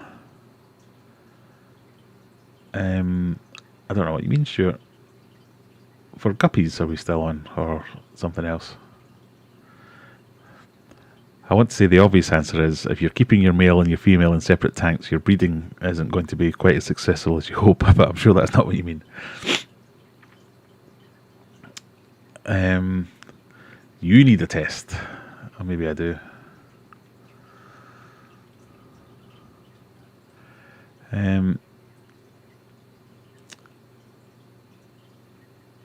Just for the info, regards guppy inbreeding, father to daughter is fine, that's how to strengthen the lines. However, son to mother, up generations, is not recommended, and that will cause deformities. Yes, I'm glad you've written that, because I would never remember that, but I do know that there are some okay things and some not okay things. There are ways to strengthen the lines, as we talk about, and there are ways to kill the line. I think if you're going to do guppy breeding properly, you need something like, if you want to develop a strain, you need something like, I want to say 9 tanks as a minimum to be able to get a strain to the point of it being a strain, if that makes sense. But there are way more ways to kill it off the strain. That's why all my guppy tanks, they are strains together, but I call it a term that I can't remember now. Not community breeding, but just, it's not line breeding, it's just all red fish together, all yellow fish together. So they're not all yellow cobras, but they're all yellow fish, and you get some really interesting colours that way. Some of the nicest guppies I've got are the muck guppies. I sent some out this week actually, pardon me, and just randomly I'll take whatever I get out when I go into there. And those are the nicest red guppy there. It was almost pure red. I thought, that's fantastic. I kind of wanted to keep it myself, but no, I put that in the one and shipped it off. But yeah, some of the nicest guppies I've got are the mutts rather than the strains. Is culling literally killing the fish, or just selling off the ones that aren't wanted? I think it literally, or technically, is separating the fish, but in 99.9% of cases, culling means killing. There are breeders who will keep cull tanks, so I know some of the discus people, for instance, they will keep cull tanks and they'll give those fish away cheap to people who just are starting out, or kids, and they want to keep discus or learn how to keep discus, for instance, because they're really expensive fish. And culls might be culls for something that is completely cosmetic, which I don't really agree with. Or they might be something that's like a genetic condition or a problem with the fish. So I completely agree with culling when it's that fish isn't going to survive, or that fish is clearly suffering, or not able to eat, or not able to swim properly, and it's just all jacked up. You have to cull it. I mean, it could be perfectly healthy in and of itself, but it's not. It's struggling. So yes, culling in that case. Sometimes you'll get breeders who will have, I don't know if they're fancy guppy breeders, for instance, and they get one that comes out with a big fin this side and a small fin that side, your Finding Nemo type situation. They'll cull that fish. I think that's a bit harsh, but I can see where they're coming from, because they don't want to put any expense into raising that fish that they then can't ever sell because it's not quite right. But often those breeders who have that will just have cull tanks, where they have all the ones that aren't quite right, and people can come in and buy them at a reduced rate. And there's a whole other thing about how to cull the fish and whether that's ethical or not. I have culled fish, and I will cull fish when they are in that jacked up state where they're obviously healthy. They're not diseased or anything like that, but they're just not right and they're struggling. So some people, I've had arguments with people about this. Generally, I will feed them to a bigger fish. That's my way. I'll take a guppy and put it in my flower horn tank, and within less than 1 second, that guppy will be dead and gone. But other people say, "Oh, that's so inhumane." When their solution is, you take that guppy out and put it into another tank or into a little bowl, and then you add some clove oil, then you wait half an hour and see if it's dead, or you stick it in the freezer, or you bash it with a hammer. Yeah, because they're far less humane. Pardon me.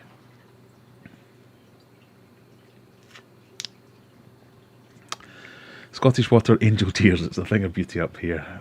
Yes. I do wish I lived in Scotland when I was discus breeding, because yeah, you got some of the best water in the country up there.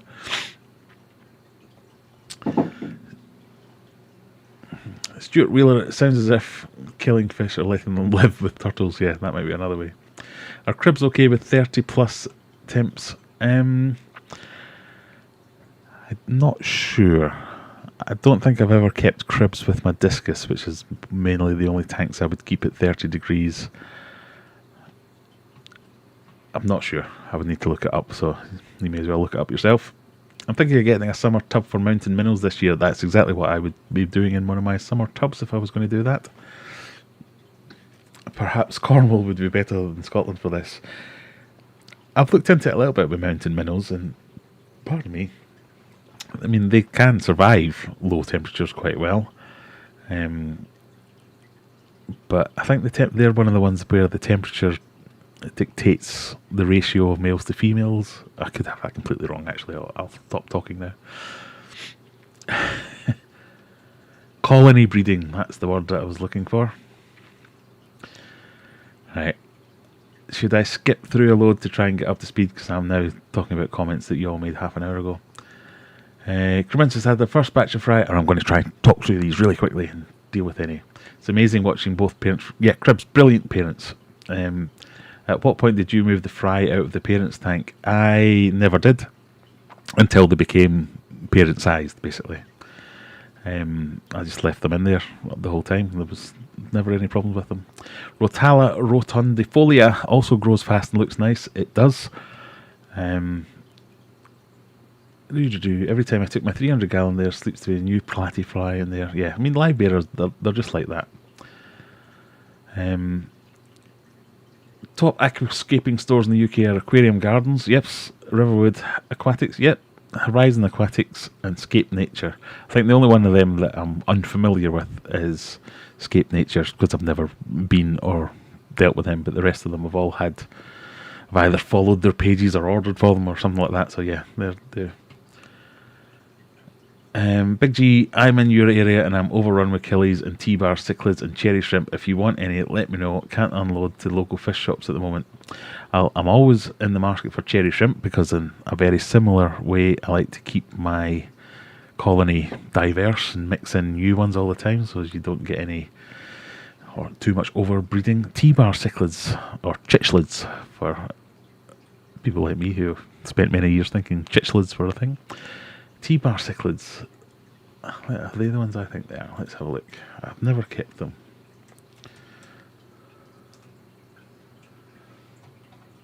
Oh yeah, they are the ones I think they are. I think it was Dan Hitshu. He had one of them for a while, and I always thought, oh, that's a fancy fish. I quite like the look of that. Yeah, maybe you should drop me an email. Maybe we'll talk. I'm trying not to get too many new fish at the moment, because we might be moving house soon. And the more fish I get, the harder it is to move house.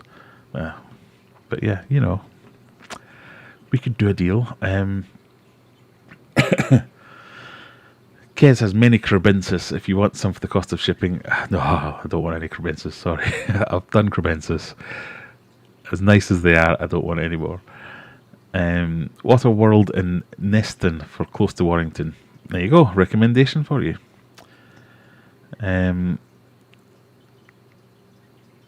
Reminds me to get some new cherry shrimp, so many from my original 6. Yeah, but I love cherry shrimp. I've got loads of them. I try and buy them anytime I get a chance to buy them, because I like to keep the colony strong. If you were to buy cherry shrimp from me, I will sell them ungraded, so you might get some there that are the brightest red cherry shrimp you'll ever see. You might get some there that are a bit mottled. I just think they're cool little shrimp. I'm really not interested in grades of fish and things like that.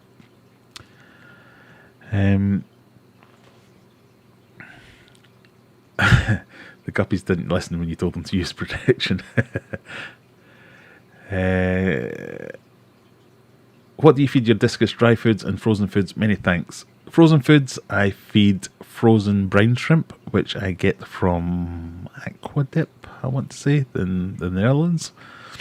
And if they ever answer my bleeding emails, I might start stocking that one day. Dry food, I feed, don't have any, but you can buy some on my website. I feed a super soft Artemia. It's like a sticky small pellet.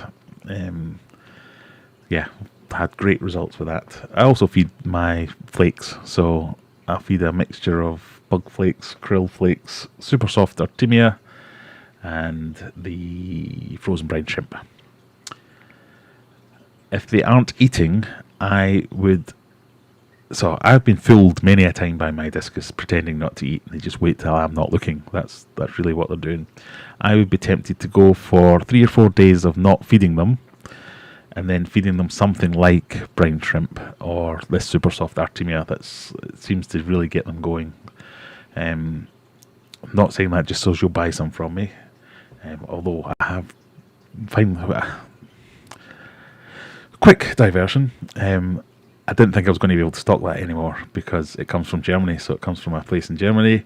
And after Brexit, I got my last stock up was, I think, something like 30% higher. And they said, this is probably the last time we'll be able to do this, because the tariffs that we're getting charged now after Brexit is going to go up even more. We're trying to find other distributors to work out a way of getting it there. So I didn't think I was going to be able to stock it anymore, but just heard, literally a couple of days ago, that it's back to normal pricing, so I'll be able to keep it at the same price. So anyway, find a really good food, something that's really nice for them to eat, even bloodworms if it is, just to get them into the habit of the eating again. Starve them for a few days to make sure that they're not just grazing once you're not looking, and then put in a food, get them to eat it. If you can get something with garlic in it and things like that, that's then to stimulate if you don't have any of these foods that I'm mentioning. But the frozen foods like brine shrimp, maybe bloodworms, although I would never normally recommend bloodworms, but anything as a last resort to get them eating, or the super soft Artemia. After a starve, they will eat, and it's like a reset, and they'll go back to eating properly.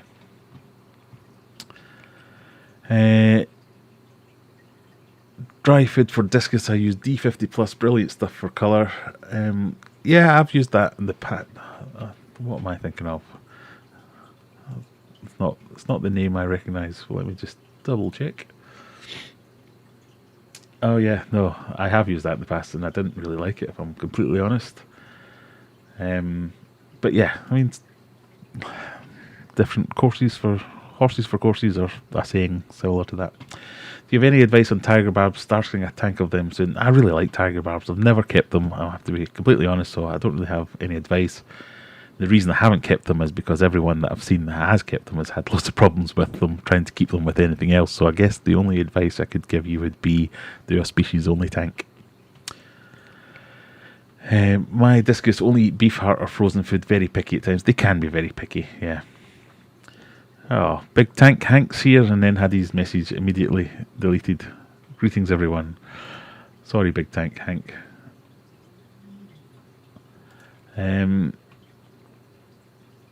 It's jumping around all over the place again. Bloody thing. Hank's in the house, yes, you got there. You can't use emojis or caps. You have to be a subscriber to use caps. So that tells me you're not a subscriber, Big Tank Hank. Streamlabs is on trial to replace Nightbot because it seems a little bit more customizable. So, for instance, you were obviously here late, Josh.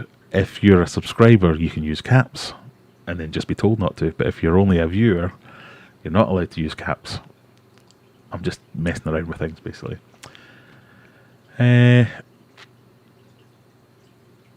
Cooper Aquatics is here.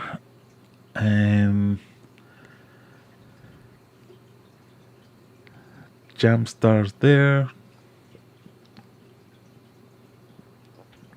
Big Tank says he is subscribed. I thought you were subscribed, because I'm sure we've spoken before.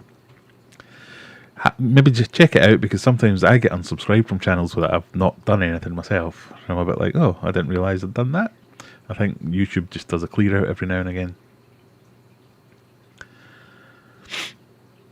Oh, Phil's got loads of tiger endlers and red bristlenose available. We'll need to talk, Phil. I've been after some red bristlenose for a while, because mine are gone on some kind of sex strike.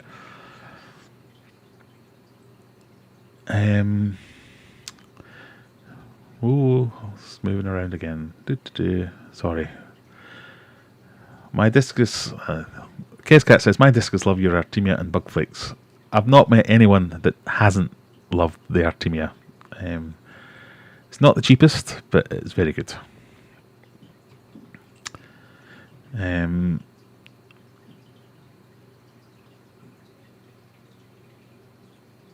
The bot's harassing Big Tank Hank. I'm sorry. I'll need to look into that afterwards. Bunny says, for guppies, kabomba, which is always a nice one. Every time I see that in the shop, I always read it out loud for some reason. I can't help myself. I think it's like a verbal tick. Kabomba carolinia is great. You can plant it, let it float, chop it up, stems and replant, multiplies very quickly. It definitely does do that. Yeah, and that's what you want with guppies. Something that will grow fast, that you can chuck it from here to there, doesn't need any specific requirements. That's why the ones I listed earlier, they're my favourites for that, because they'll grow in the dark, basically.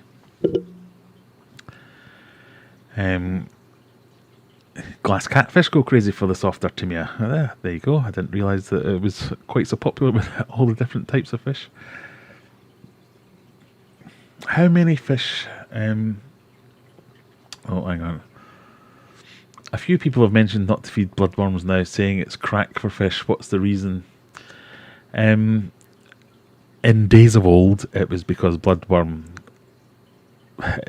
there was concerns over its quality, whether it was full of disease. Lots of the frozen bloodworm will be gamma irradiated to get rid of some of the parasites and all the nasties in it these days. But with discus, it's effectively, it's the celery of discus food. It has no nutritional value. It takes more to consume and it uses more, not calories. Well, I suppose it is calories. It uses more effort to consume it and digest it than it does provide to the fish. So it's really, its only use with discus is to get it back into the habit of eating something. Because I guess it's very tasty for the fish. It just doesn't have much nutritional value. Thanks, mate. As my discus aren't eating, how many discus fish would you suggest everyone should keep in a 4-foot aquarium, and how many would you have in a 4-foot aquarium for their whole life, if you know? I used to have a 4-foot aquarium, and I had, I think I had 9 discus that were all adults. I also had a bunch of tetras. I had some bristlenose plex. I had some rainbow fish. I was extremely overstocked. But it depends on your setup. If you're going to have nothing but the discus in there and it's a bare tank, yeah, you probably could get 9 or even more in there. I'm assuming 4 foot is going to be kind of the regular dimensions, 4 by 18 by 2 or something like that. Everyone will give you a different, you should have this many fish per gallon and then so many gallons per extra fish. And there's so many variables about what your filtration is going to be like, what your water change regime is going to be like. But yeah, you can get away with quite a few in a tank that size. So, an arbitrary number, 8. If you want to keep 10, I'm sure that'll be fine too. My discus enjoy the Tetra Pro as a regular feed, beef heart every other day. Yeah, I quite like the Tetra feed. I got a big 1 million kilogram bucket of it once. That finally finished that a while ago. In fact, I might still have one little tub left. And I used it quite a lot. Colony breeding, yes, that's what I was going for. Do you keep any dwarf cichlids with your discus? I have done several times, but not at the moment. I'm going to try and race through some of these now. Tiger barbs, yes, they'll definitely fight. They'll fight with their shadow. Nice fish in a species only. Best price. Caps are fine. Yes, the way it should work is if you're a subscriber, you're allowed to type in caps. This was one of my sneaky ways to tell if anybody that might win a prize was actually subscribed. Banded barbs are cool. Is dried bloodworm any better or worse than frozen?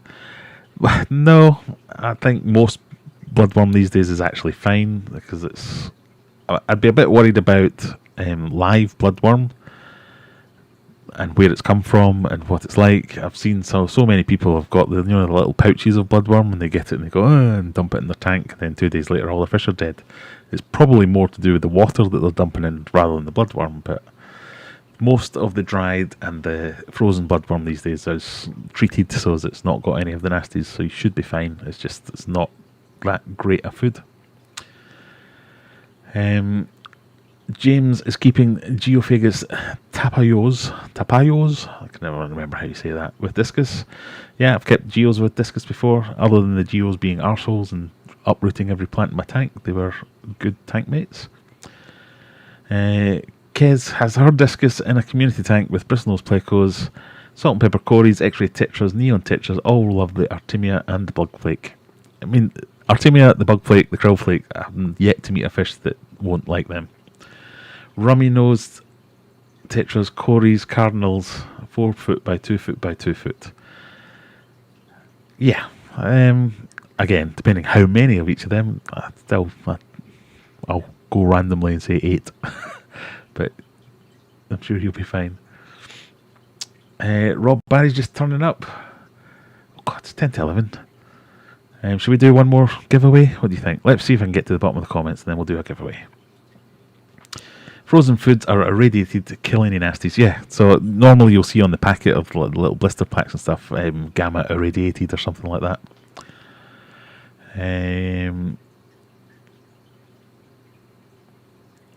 Oh, it's Streamlabs. Streamlabs upsetting people.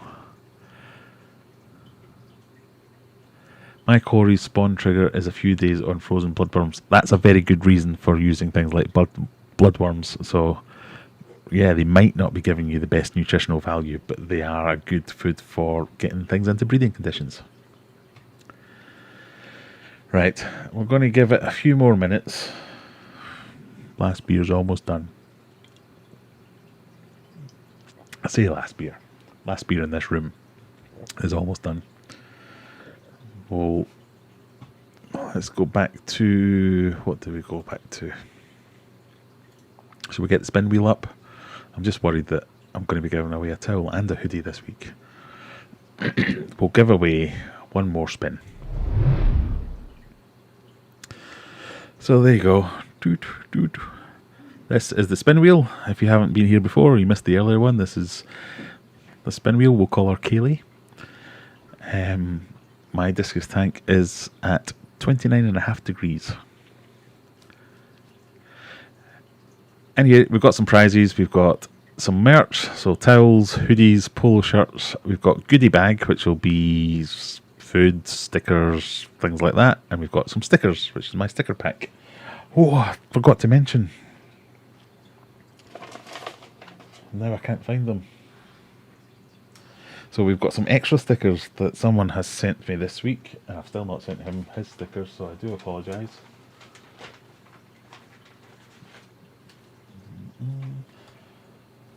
Just teasing you now by having the spin wheel up and then not being prepared for it yet. Hang on.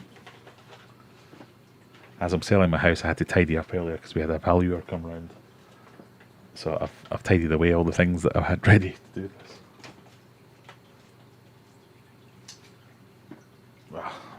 So I'm going to give away some extra stickers from Andy's Fish Room, who's usually here. If you want to, you can send me some of your stickers and I'll give them away as part of the stream. He sent me a whole bunch, so I'll give a few away this week and then I'll give a few away next week as well, so as I can show you the stickers when I actually have them hopefully in place. So Andy's Fish Room, go and check out Andy's Fish Room. He's a regular contributor to the channel. He's got his own little channel. He does African cichlids, things like that. Yeah, I've enjoyed his videos, so don't mind shouting him out. If you want to send me some of your stickers, get in touch and I'll give them away and give you a few shout outs as well on the stream. So anyway, if you win a goodie bag, you'll get some stickers. If you win stickers, you'll get some stickers, and I'll stick in some of Andy's stickers as well. Stickers. Can we say stickers anymore? Pardon me. In that case, why don't we type the comp word in caps only and then you know they're subbed? That was exactly what I was going to try and do. So let's spin the wheel and we'll see what we might be winning tonight. I'm just so happy that still works. That says polo. This is going to be an expensive week for me. So you get a polo shirt. All you have to do is you have to get in touch. You have to let me know your size, your colour. So go on my website, check out the options. Let me know what size you want. Let me know what colour you want, and we'll get it sent out to you. And we'll pick a word. So where do you get your discus from? Can you suggest any good people I can get in touch in the UK for delivery to my house for some discus? Have you got anyone you know? So all my discus are from Corbin Discus. He generally doesn't deliver, so he's in Sheffield, so you might have to travel to Sheffield, but he does every now and again do trips up and down the UK, and quite often will meet someone to drop off a load of discus. All his discus are from Martin Ung in Malaysia, and fantastic as far as I'm concerned. Other good ones in the UK are Chen's Discus. They deliver all over the country. They've got Durham Discus, also Martin Ung, and I think he might deliver. And you've got Chenge, you've got Devotedly Discus down south, you've got Discus, what's the word? There's a few. I'm sure I've made a video on all this before. There are also a few dodgy ones. I don't want to slate anyone publicly, but if you're thinking of buying some discus and want to run it past me, send me a message on Facebook or drop me an email, graham@aquariumadventures.co.uk, and I'll give you my seal of approval for any of those buyers. Right, so in capital letters, I want you to type the word stickers. No, I don't. In fact, let me take that back, so I'm going to use that in a minute. I want you to type the word Polo. Polo in capital letters. Type it in the chat. As you know, the rules are you have to be a subscriber, you have to live in the UK, you have to like this thing. What are we called? Stream, that's the word. You have to like this stream. And type the word Polo in capital letters. And once you've done that, I will roll the dice and we'll see who wins. Just to show you all, we'll switch to the Graham's Not Cheating screen. So there you can see everyone's eligible. Mods, regulars, channels, members and users. You don't get any benefit for being a channel member, but I would encourage you all, if you fancy and you love this quality content, if you join the channel, not only do you get access to all the extra emojis, you get that warm fuzzy feeling of knowing you've given me a couple of quid every month. While we're on the scalping for things, by all means, super chats always appreciated.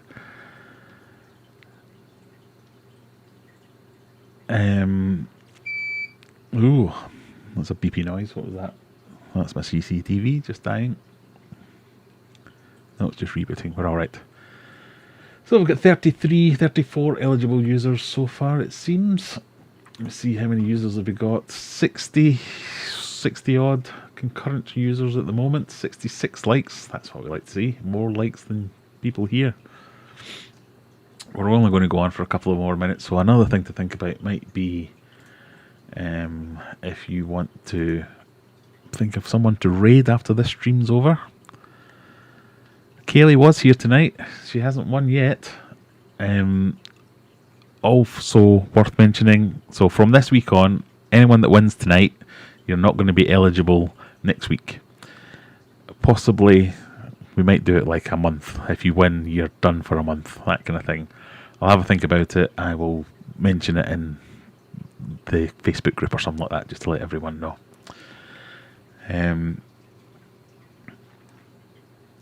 Yes, Shadex, you don't get to play. If you win again, that's definitely not fair. So we want to spread the prizes out as much as possible. But we're starting this week, so if you won last week, more than welcome to enter. So I think we've got everyone we're going to get. 36 eligible users. I click this button, and then it tells us over here who wins. Gary. And it even says you're subscribed since 10th of October 2020 at 6:19 PM. Well done, Gary. You have won that.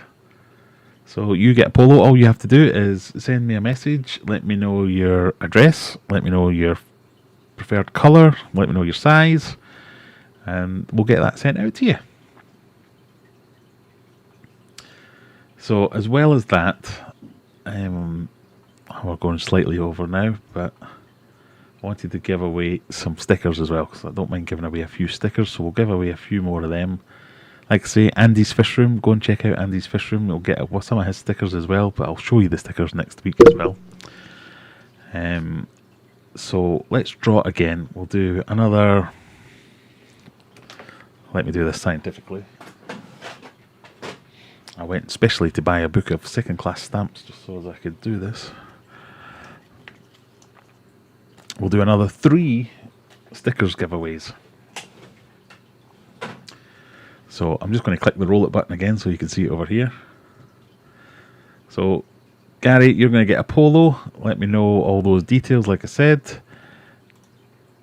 Ads the Enigma, you're going to get some stickers. Congratulations, Ads.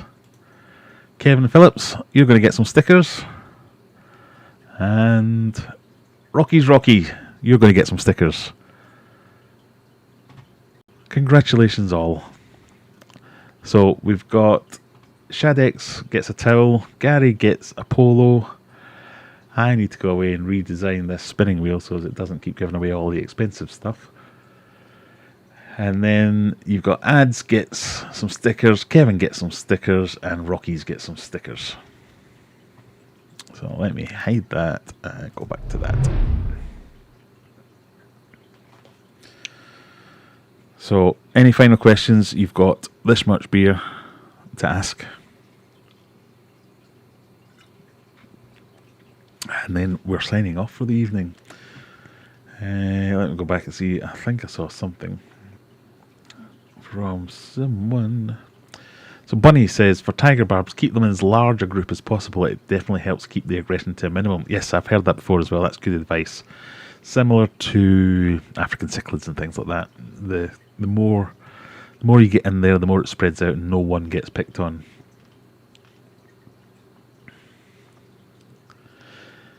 There you go, Phil. Josh is asking a question if you do holographic stickers and die cuts.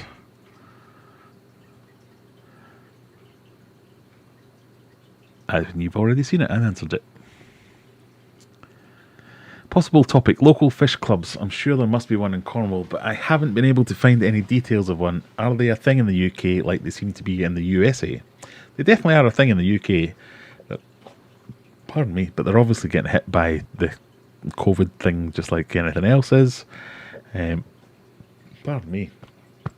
So my local one is called the Sheaf Valley Aquarist Society.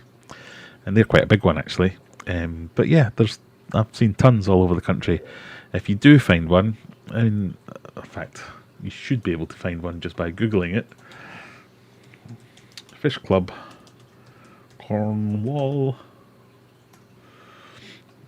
Mind you, Cornwall's more, everything's going to be sea fishing and things like that, isn't it?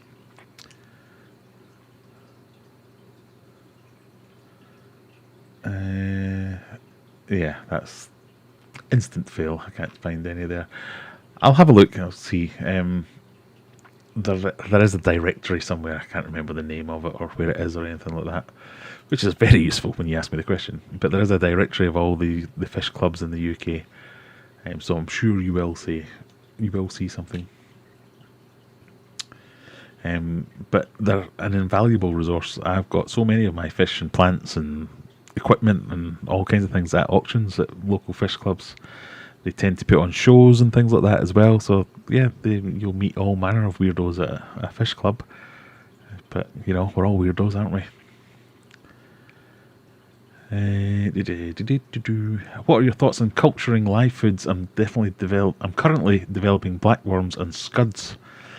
So I've done worms, micro worms, like grindle worms and white worms and things like that. I've done them a few times. I like it, but they do tend to stink to high heaven when it goes wrong, which it inevitably will over time. I've looked into doing things like Daphnia and brine shrimp and various other. What's the ones that you can keep in the fridge alive? That my wife definitely did not like the idea of. They're great because if you keep alive food, you can gut load that thing before you feed it, so you know exactly what you're giving to your fish. And if you gut load something before you then feed it to your fish, you know you're giving it the best that it can possibly get. So I think it's a great idea. It's depending on what the live food specifically is, it can be tricky, but a lot of them are quite easy. And yeah, they're a really good, nutritious way to feed your fish.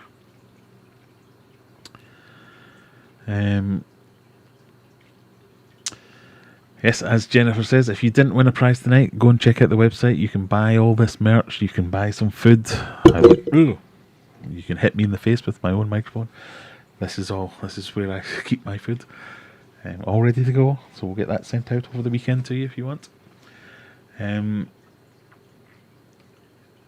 Where are people getting good deals on fish tanks? I'm looking to buy several shortly. Keep an eye on my channel. If you're not already, click the subscribe button because I'm hoping I'm going to get some new tanks next week. from a UK supplier, built to order, at a very good price. So yeah, I have to keep some kind of allure of secrecy over it at the moment. But yeah, hopefully in the next couple of weeks you'll get something from me, or email me or something, and I'll let you know privately. Couldn't find the best price on your site. Where's the best price button? You have to send me a message and demand the best price, and then I block you and you never get to buy anything.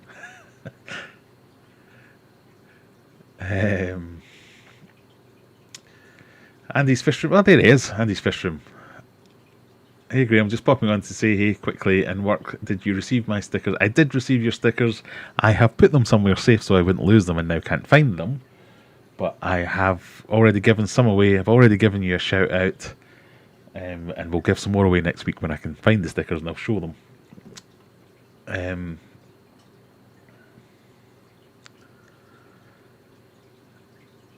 Z has their eye on an aqua oak. They're nice tanks, yes, definitely. Are there any aquarium plants it is impossible to kill? I have the opposite of green fingers.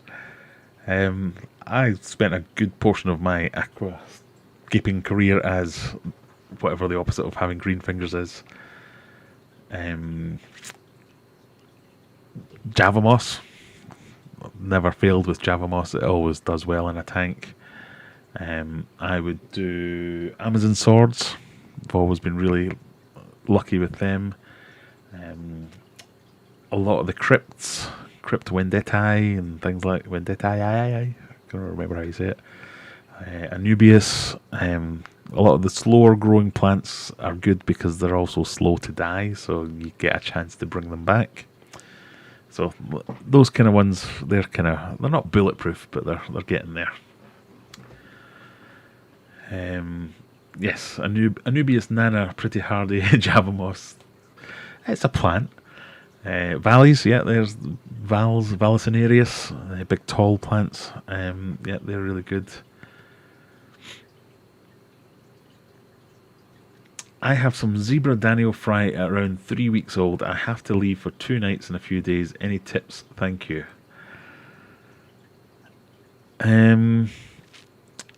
No. Fry is one of the trickier things when you have to leave them. So earlier on we were asked about holidays and what we do with holidays, and I said don't use an auto feeder. But fry do need feeding regularly, otherwise they do suffer some. So if it's a heavily planted tank, you will have a little ecosystem in there that you will be able to keep them in for a couple of days. That should be fine. If it's not a heavily planted tank, you probably will have to look at something like an auto feeder. And I would look at foods like decapsulated brine shrimp eggs, tiny little fry friendly foods that can work quite well in an auto feeder.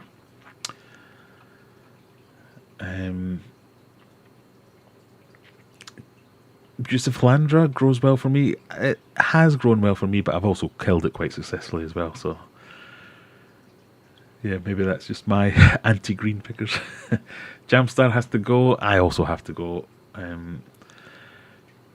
Not the best price. All my prices are the best price. I had another one today. Can I show you this? I don't know if I should show you this. I don't know if I can hide his name.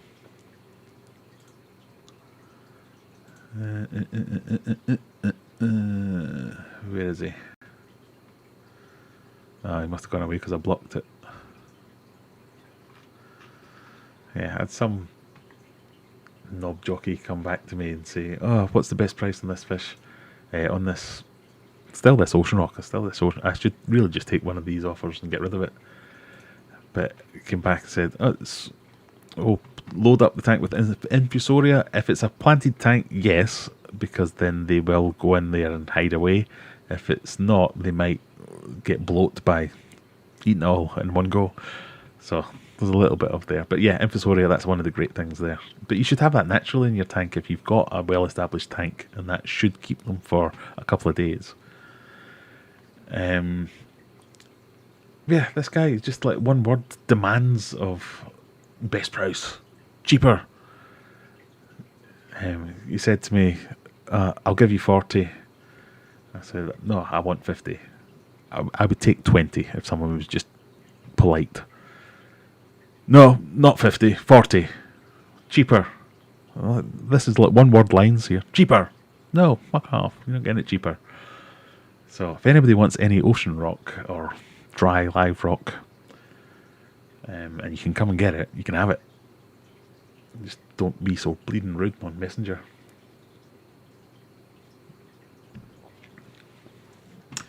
What's your best price for free stickers? Free stickers are free. You can always have free stickers. Right, thank you very much for everyone for joining me. Thank you anyone who joined as a member or anyone who has dropped a like, a subscription, any of those good things. They're all super appreciated. I'm sorry I didn't have a proper plan and we ended up rambling about all manner of things. Cryptocurrencies was not a topic I thought would come up tonight, but there you go. I'll need to make some kind of fusion video between finance and aquariums. Then I can legitimately change my category to finance and get loads of money. But yes, thank you very much for joining me. If there is anyone you think we should raid, let's go and see if there's anyone out on the interwebs streaming. I'd love to send you all off to go and watch someone else. There you go. Maple Street Aquatics is streaming now. Corvus Oskin is streaming now. Disney Plus brings you more with Star. I wonder if it will actually let me put it in the chat this time.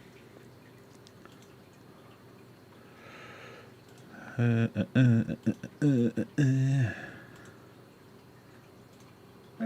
it's now letting me post links in my old chat. There you go, that's Corvus Oskin. Go over, say hello to Joel.